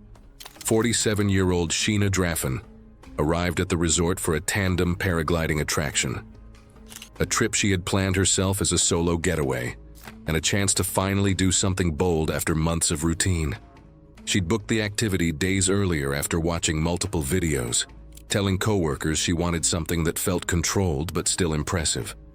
She worked in event coordination, a job that had shaped her into someone used to managing situations and correcting others. Guests later said she treated every instruction as negotiable, interrupting staff, citing online tutorials, and growing irritated when corrected. The mandatory briefing covered landing posture, harness position, emergency commands, and how dangerous sudden weight shifts could become during descent. Witnesses later said Sheena repeatedly talked over the instructor, while insisting many professionals overcomplicated simple activities. At one point, she reportedly mentioned that tandem setups were basically guided, and that she only needed to stay relaxed, reinforcing her belief that precision wasn't as critical as the staff made it sound. A few guests eventually stopped asking questions entirely because she kept inserting herself into the briefing. During equipment checks, staff tightened her harness several times after noticing she had loosened the straps again. She complained they felt restrictive and uncomfortable. The instructor warned her directly that the harness needed to stay secure and that she had to remain centered during landing no matter what happened near the ground. Sheena pushed back again, insisting she needed more freedom to move naturally during landing. The launch itself went smoothly. Tourists standing on the beach filmed several gliders drifting above the dunes while the surf rolled in beneath them. For most of the flight, nothing appeared wrong. Witnesses later said Sheena even appeared relaxed and conversational mid-air, reinforcing the impression that she felt completely in control of the situation. About 12 minutes later, the tandem pair started descending toward the designated landing zone near the packed sand beside the shoreline. Wind conditions near the dunes had become rougher by then, forcing the instructor to make repeated brake corrections to keep the canopy aligned. Several witnesses later reported hearing the instructor shouting repeated landing commands as they dropped lower. Instead of following the instructions, Sheena tried repositioning herself upright before the landing sequence finished. Witness footage later showed her shifting sharply sideways inside the harness, while extending her legs unevenly. That movement wasn't random. It matched the posture she had earlier implied was more natural, something she seemed to trust more than the instructor's timing.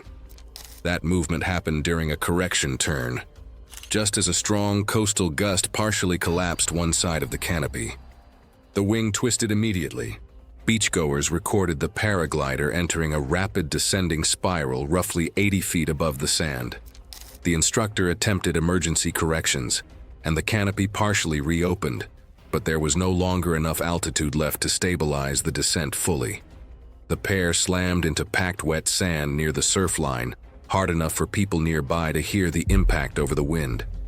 Sheena absorbed most of the force head first, after slipping partially out of proper landing posture. Responders documented catastrophic chest trauma, spinal fractures, and severe head injuries. She was pronounced dead at the scene. The instructor survived with multiple broken ribs and a shattered ankle beneath the collapsed canopy. This mindset feels familiar. Most people have ignored instructions before because they assumed they already knew better. Investigators later inspected the canopy, harness system, and flight equipment, and found no mechanical failure. Helmet camera audio recovered from the instructor confirmed repeated corrective commands during the descent. I think the biggest thing this story reminds people is that confidence is not the same as experience.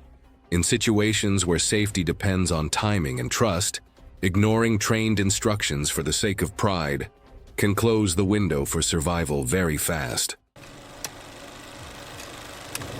It was September 30th, 2015, on the stone steps of a progressive congregation in Atlanta, Georgia, where the afternoon light was still warm, and the air carried the particular stillness that follows the end of a Sunday service, the kind of quiet that makes what came next feel harder to account for than it probably should. Margaret Derulo was 49 years old in a suburb north of Atlanta. She filmed confrontations with strangers on sidewalks, with businesses she disagreed with people she had decided on her own terms were morally deficient. She posted it on her Facebook. People in her orbit described her as someone who had once been deeply involved in her local faith community, before that involvement narrowed into something harder to name.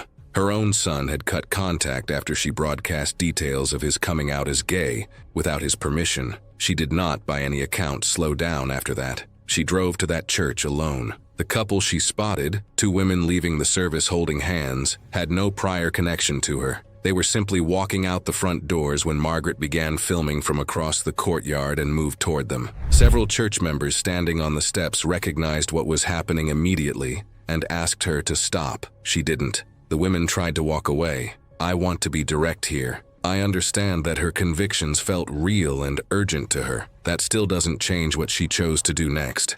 Margaret followed them onto the top landing of the stone staircase, continuing to film and loudly accuse them of corrupting children within earshot of roughly 40 people. The landing at the top of the staircase was approximately 12 feet wide with a low stone railing on either side. The steps below were worn uneven with age. Several church members later told investigators they had already started moving toward the group when everything shifted. Margaret grabbed one of the women by the hair from behind. The motion was by multiple witnesses. The second woman reacted immediately, reaching out and pushing Margaret's forearm away from her partner's head. Every witness interviewed described the contact as a single defensive motion, not a strike. Margaret was still twisting to maintain her grip when her right foot found the edge of the top stair. She went backward, not quickly. Witnesses described it as almost slow, her body rotating slightly as her weight passed the point of recovery. Her left hand came up and caught nothing. One witness said the sound she made before she fell was not a scream, but something shorter, a cut-off gasp, less than a syllable. Several people on the lower steps moved out of the way reflexively. She struck the upper portion of the staircase rather than a clearly distinct third step, with the back of her head making the primary impact, then tumbled unevenly down approximately 3 to 4 stone steps in a single continuous motion rather than discrete step-by-step contacts before coming to rest against the stone half wall at the first landing. Several people started shouting at once. A church usher called emergency services immediately from the courtyard, while an off-duty nurse from the congregation reached Margaret within seconds and began monitoring her airway and pulse. Margaret was unconscious and unresponsive at the scene and was transported by ambulance to a regional medical center. She remained in a coma for 3 days. Attending physicians determined she had sustained a severe closed head injury with significant intracranial bleeding and diffuse traumatic brain injury with poor neurological prognosis. Her son, listed as next of kin, was notified. The decision to remove life support was made jointly by physicians and family. She died 3 days later. Police collected statements from more than a dozen witnesses over the following week. No charges were filed against either woman. I'll be honest, that finding was the right one, but I'm not sure it made things easier for the people who watched it happen in real time. Her son did not attend the funeral. A brief notice in a local paper listed him as a surviving family member without elaboration. I still can't get past the fact that the last years of her life were spent chasing confrontations with strangers, while the one person who had the most reason to grieve her decided not to be there. That's not a judgment. It's just what the record shows.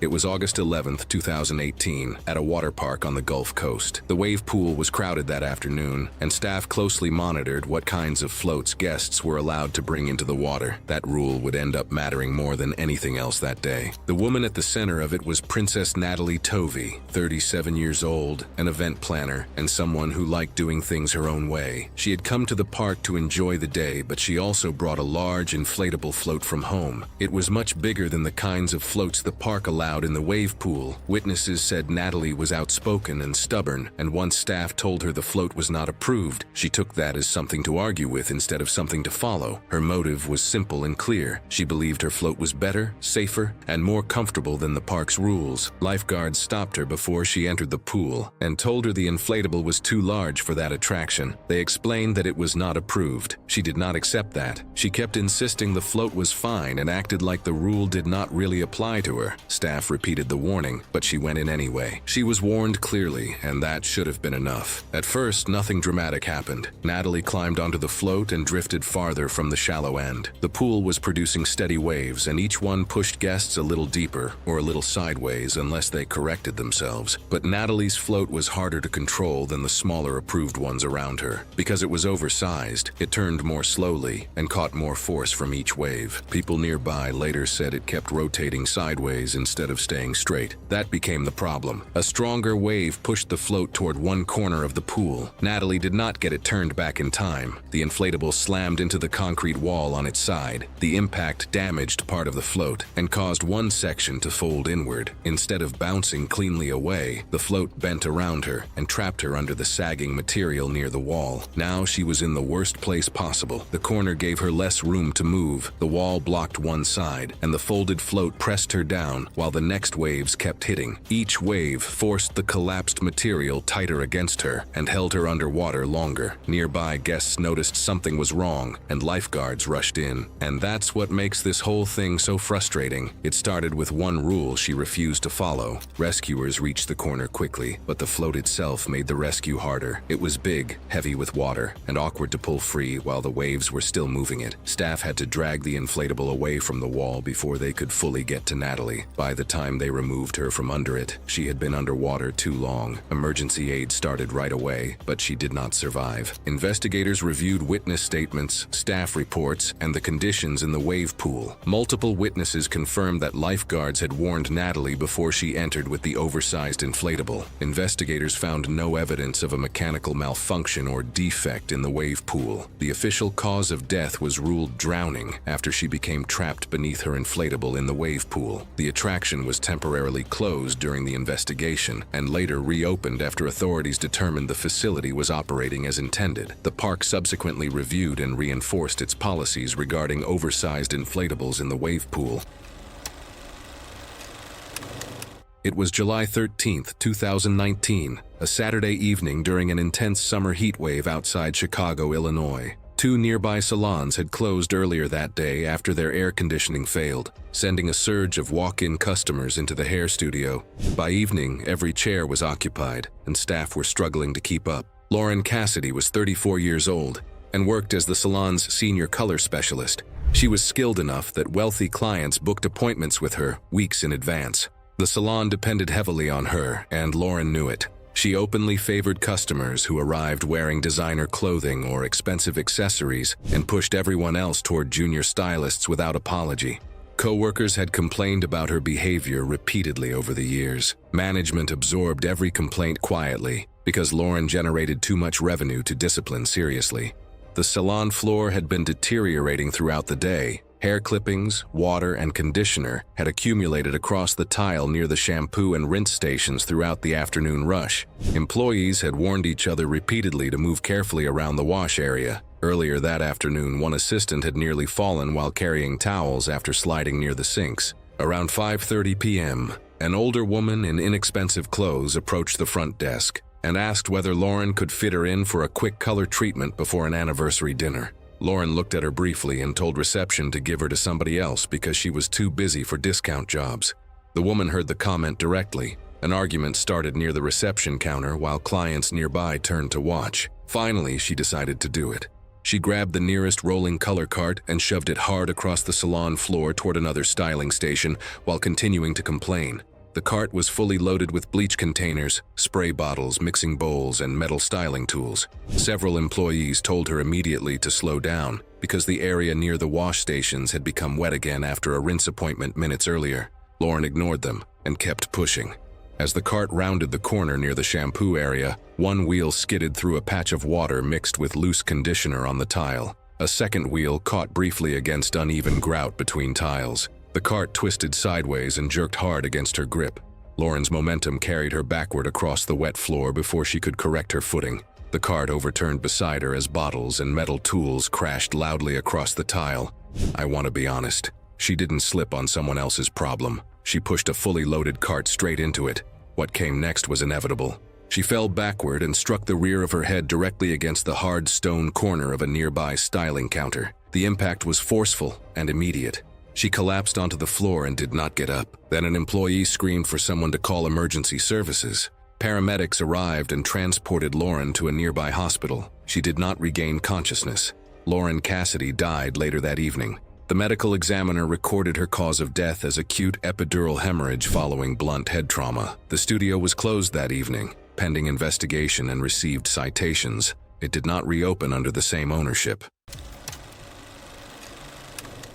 It was June 23, 2016, and Boardwalk Adventure Pier in Galveston, Texas was running at the kind of pace that only a packed summer festival weekend produces. The Gulf air was thick and humid, the smell of fried food and salt water cutting through everything, the midway noise constant, ride mechanisms, crowd chatter, music bleeding from every direction. Kyla Penn was 36 years old. She worked in medical billing and had built a personality around navigating systems to get the outcome she wanted. Precise and impatient, she treated service staff like obstacles instead of people. By the time her group reached the spinning dark ride, she had already spent the afternoon loudly complaining about the wait times. The ride exited into a shared snack and control platform, a restricted area with dispatch controls, refrigeration, soft serve machines, electrical cabinets, and emergency stop systems. Employees-only signs marked the side entrance, and a gate clearly separated it from the public, a boundary every other guest respected. Kyla looked at the line in front of the public counter, looked at the side gate, and pushed through it. She moved through the restricted area with the kind of confidence that comes from facing no real consequences for a long time. Staff initially assumed she was connected to maintenance because she entered without hesitation. When a worker realized she was a guest and told her directly to return to the public side, Kyla told him the line was unreasonable, that the service was too slow, and that she was getting what she had already paid for. She turned back toward the counter and reached across the service area toward a display on the far side. It's one of those moments where I just shake my head. Every time I run into something like this, someone cutting a line, it's not just about impatience. It's about acting like the rules don't matter. Witnesses on the public side had already noticed her inside the restricted area and heard the exchange. Several had taken out their phones. As Kyla pulled backward from the counter, her sleeve caught the drip tray beneath a mounted soft-serve machine. The tray shifted and clattered loudly. She stepped back sharply. Her heel caught the edge of a floor mat that had shifted during the busy rush, and she lost her balance completely. The back of her skull struck the concrete floor, a single, immediate impact with the full weight of her body behind it. Emergency crews documented catastrophic blunt force head trauma and cervical injuries from the backward impact onto concrete. Witnesses reported Kyla briefly gasping before losing consciousness. She was pronounced dead shortly after arriving at a nearby trauma center. Security footage captured everything: Kyla bypassing the marked gate, the confrontation, the sleeve catching the drip tray, and the fall. Employees confirmed she had ignored direct instructions to leave. My takeaway for this story is simple: boundaries matter. Whether it's a gate at an amusement park or a line at a counter, those limits are there to protect you as much as they protect the system. The snack and ride control area was temporarily shut down for investigation, with the pier adding stricter gate controls and staff enforcement in the weeks that followed. It was May 2019, Manchester, England, a public parking lot outside a retail complex on a busy Saturday afternoon. There were people moving through the area in both directions. It was the kind of place where small disputes happened and usually came to nothing. Donna Hale was 39. She worked as an administrative assistant and had a pattern of using physical confrontation to settle minor disagreements. She had slapped her ex-husband during an argument. She had done the same to a co-worker and to a family member on separate occasions. None of those incidents had resulted in serious consequences for her. Physical confrontation, in her experience, was something people backed down from. It had always ended there. That afternoon, she had been circling the lot for several minutes looking for a space. When one opened up near the entrance, she moved toward it and began reversing in. A man came from the opposite direction, pulled straight in from the front, and took it before she could complete the turn. He got out of his car, locked it, and walked toward the retail entrance without looking back. Donna got out and went after him. She caught up with him near the entrance and told him directly that she had been waiting for that space and that he had no right to take it. He did not respond. She told him he was not allowed to simply ignore her, that there were cameras in the lot and that she could report what he had done. He turned and tried to walk away. Donna positioned herself in front of him as if she had every right to stop him from leaving. He stopped, said nothing, and waited. Then he tried again. She blocked him a second time. A bystander nearby told her to leave it and let him go. Donna turned to the bystander and told him to mind his own business, that this had nothing to do with him. Then she turned back and kept going. What she did not know was that the man had recently been discharged from a psychiatric unit and was in the middle of adjusting his medication and treatment plan. He was not being passive out of weakness. He was actively working to stay disengaged. He had tried to remove himself from the situation more than once and had not been allowed to. He stood still, said nothing, and kept his reaction contained for as long as he could manage it. On his third attempt to pass her, she slapped him across the face. The slap was the trigger. Whatever regulation he had been maintaining collapsed in that moment. The response came immediately, and it was a single strike, but it landed with a force Donna had not anticipated and had no frame of reference for. She had done this before, and nothing serious had happened. This was not that. She went backward fast, and her head hit the pavement hard. She lost consciousness on impact and did not recover it at the scene. Witnesses moved in immediately. Someone called emergency services, and others stayed with Donna until paramedics arrived. She was transported to hospital and admitted directly to intensive care. She was placed on a ventilator. A neurosurgeon performed emergency surgery to relieve the pressure that had built up inside her skull from the impact. The surgery bought time, but it did not change the outcome.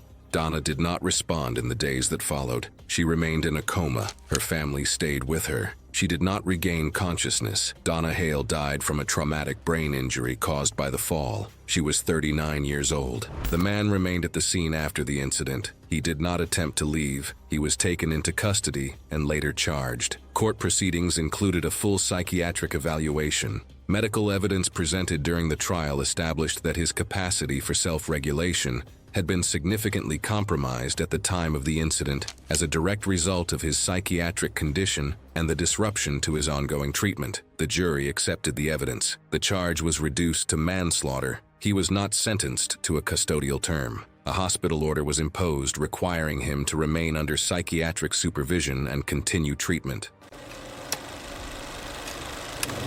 It was the night of September 8, 2017. At a privately owned wrestling and training complex outside Tampa, Florida. The facility operated as both a wrestling school and a small live event venue hosting regional events throughout the year. Maylin Carter was 46 years old and worked as the complex's operations manager. Her role covered scheduling, logistics, and event coordination. In practice, she involved herself in departments well outside her authority and reminded staff regularly that she ran the building. She had a known history of publicly confronting workers and embarrassing employees in front of trainees and guests. Her largest ongoing conflict was with Malik Carter, a 32-year-old heavyweight wrestler who stood 6'6" and weighed nearly 300 pounds. Trainers and production staff consistently described him as calm and cooperative. Maylin repeatedly flagged him as a disciplinary concern, despite no documented history of problems. Earlier that year, she had interrupted a training seminar to accuse him of damaging venue equipment in front of staff and visiting trainees. Security footage later confirmed another wrestler had caused the damage. She never acknowledged it. The facility was preparing for a regional event that evening. Steel cage panels, suspended lighting trusses, and temporary overhead support systems had been set up around the arena floor. Several setup lanes had been marked restricted because sections of the overhead truss were only temporarily stabilized, while technicians installed locking pins and secondary safety cables. The work was not finished. Production coordinators had authorized Malik to transport several weighted steel braces through one of the restricted lanes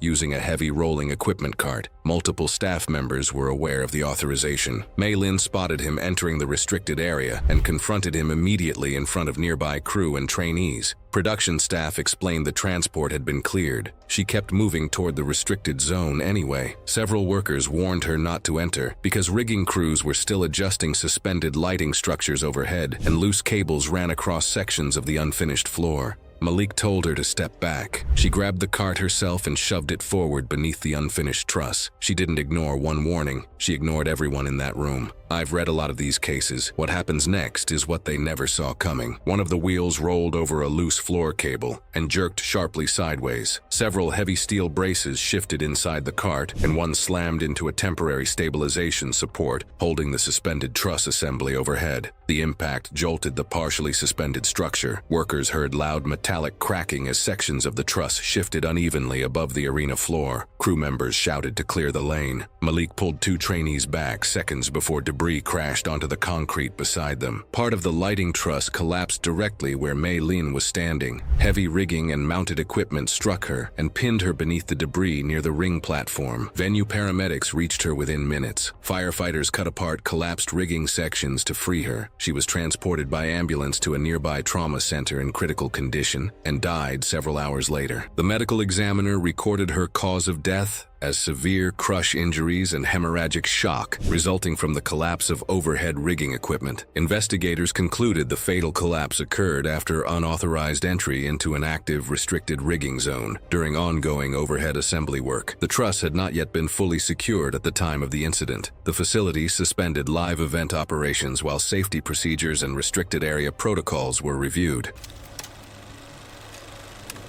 It was August 18, 2017, and Wisconsin Dells was running at full capacity.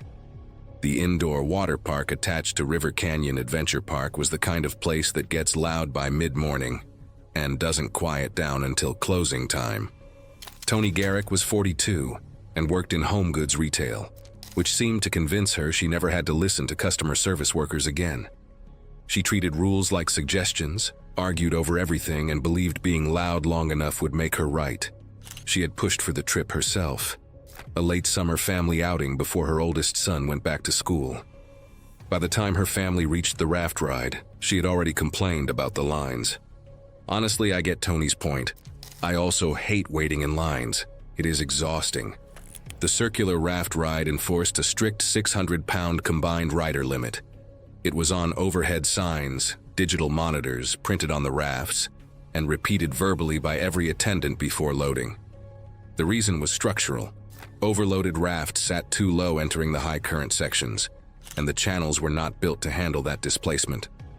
When Toni's family stepped onto the scale and came in more than 130 pounds over the limit, the attendant told them they needed to split into 2 separate rafts. That was where it started. She told him he was reading the scale wrong. He checked it again and confirmed the number. She told him the limit was excessive and that other parks didn't enforce it this strictly. He explained the structural reason. She agreed, loudly and in the way that made it clear she wasn't actually agreeing. She was performing compliance long enough to get the supervisor to walk away. The moment he turned around, she started moving. She shuffled her sons between adjacent queue lines, repositioned her husband, kept the group in motion while attendants managed a separate loading delay nearby. By the time the raft reached dispatch, the platform attendant believed the weight issue had been resolved upstream. When a staff member glanced at the loaded raft and started walking toward it, Toni told him they had already been cleared. Witnesses on the platform later told investigators the raft was visibly sitting lower in the water than every other one leaving the dock. Sidewalls dangerously close to the waterline before it even reached the first channel. The raft hit the rapids already sitting too low, so every wave struck harder.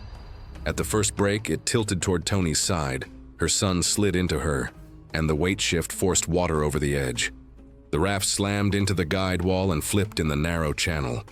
All 4 were thrown out. Her husband and son surfaced downstream, but Toni did not. The overturned raft jammed against a submerged steel fin, pinning her beneath. The current pressed it down, rolling it against the structure, and her head was driven into the fin and channel floor with no space to escape. Lifeguards entered on tether lines while operators killed the upstream flow. It took roughly 2 minutes to wedge the raft free and pull her out. If you were Toni, would you really risk your family's life just to get what you want?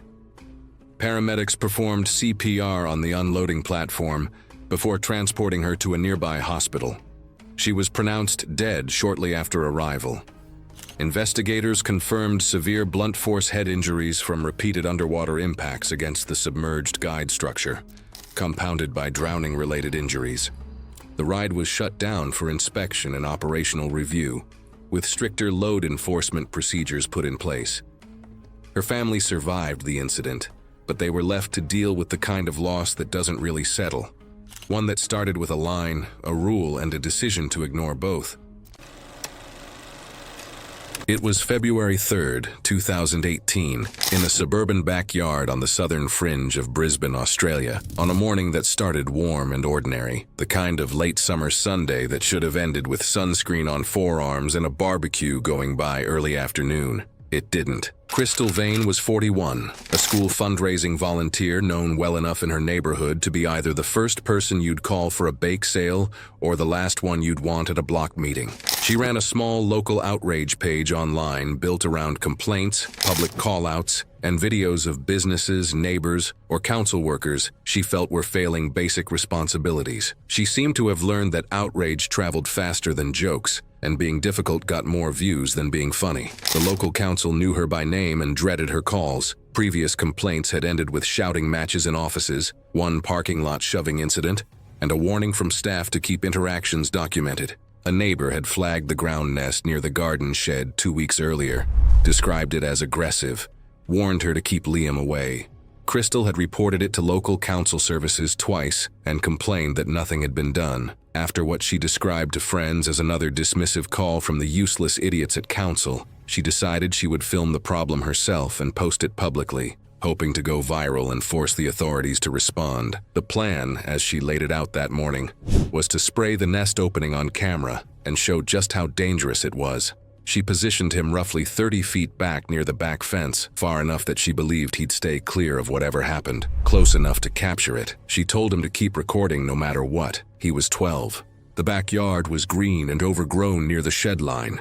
Jasmine climbing a rusted trellis, a plastic kiddie pool half deflated against the concrete path, the grass gone patchy where summer had cooked it. Nothing about the scene read as dangerous from 30 feet away.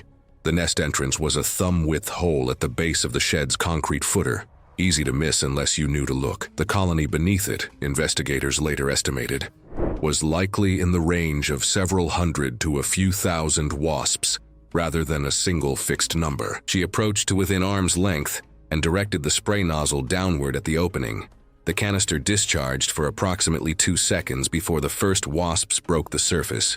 Liam's footage, reviewed by police and later described in witness statements, showed what followed in real time. The initial swarm hit her face and neck within the first second.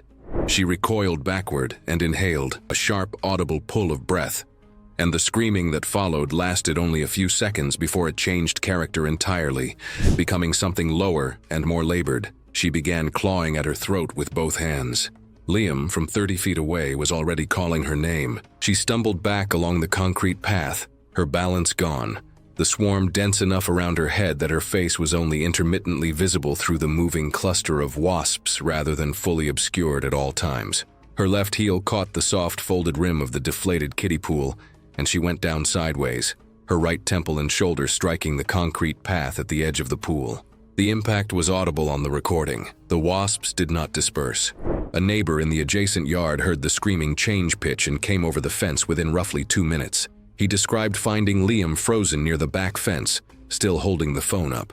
He pulled Liam out through the side gate first, then called emergency services. By his own account, 4 minutes passed between when he first heard the screaming and when he made the call. Time spent getting Liam out, understanding what he was seeing, and reaching his own phone. Paramedic crews arrived approximately 9 minutes after the call. Crystal was transported to a regional hospital and died later that afternoon. The coroner's finding, in plain terms, was that she suffered anaphylactic shock triggered by multiple wasp stings, complicated by airway swelling that restricted breathing, alongside blunt head trauma from the fall. Either condition alone may have been survivable with faster intervention. Together they were not. Police classified it as an accidental domestic death. Her online page was gone within a week, removed by the platform or by someone with access to the account. The record isn't clear. The neighbor who pulled Liam out later arranged and paid for professional nest removal across several properties on the block, after pest control found additional colonies in nearby yards. What's crazy here is Liam's presence, 12 years old, told to keep recording no matter what, standing there watching it happen. I hope someone made sure he had real support afterward, because that's not something you just move on from.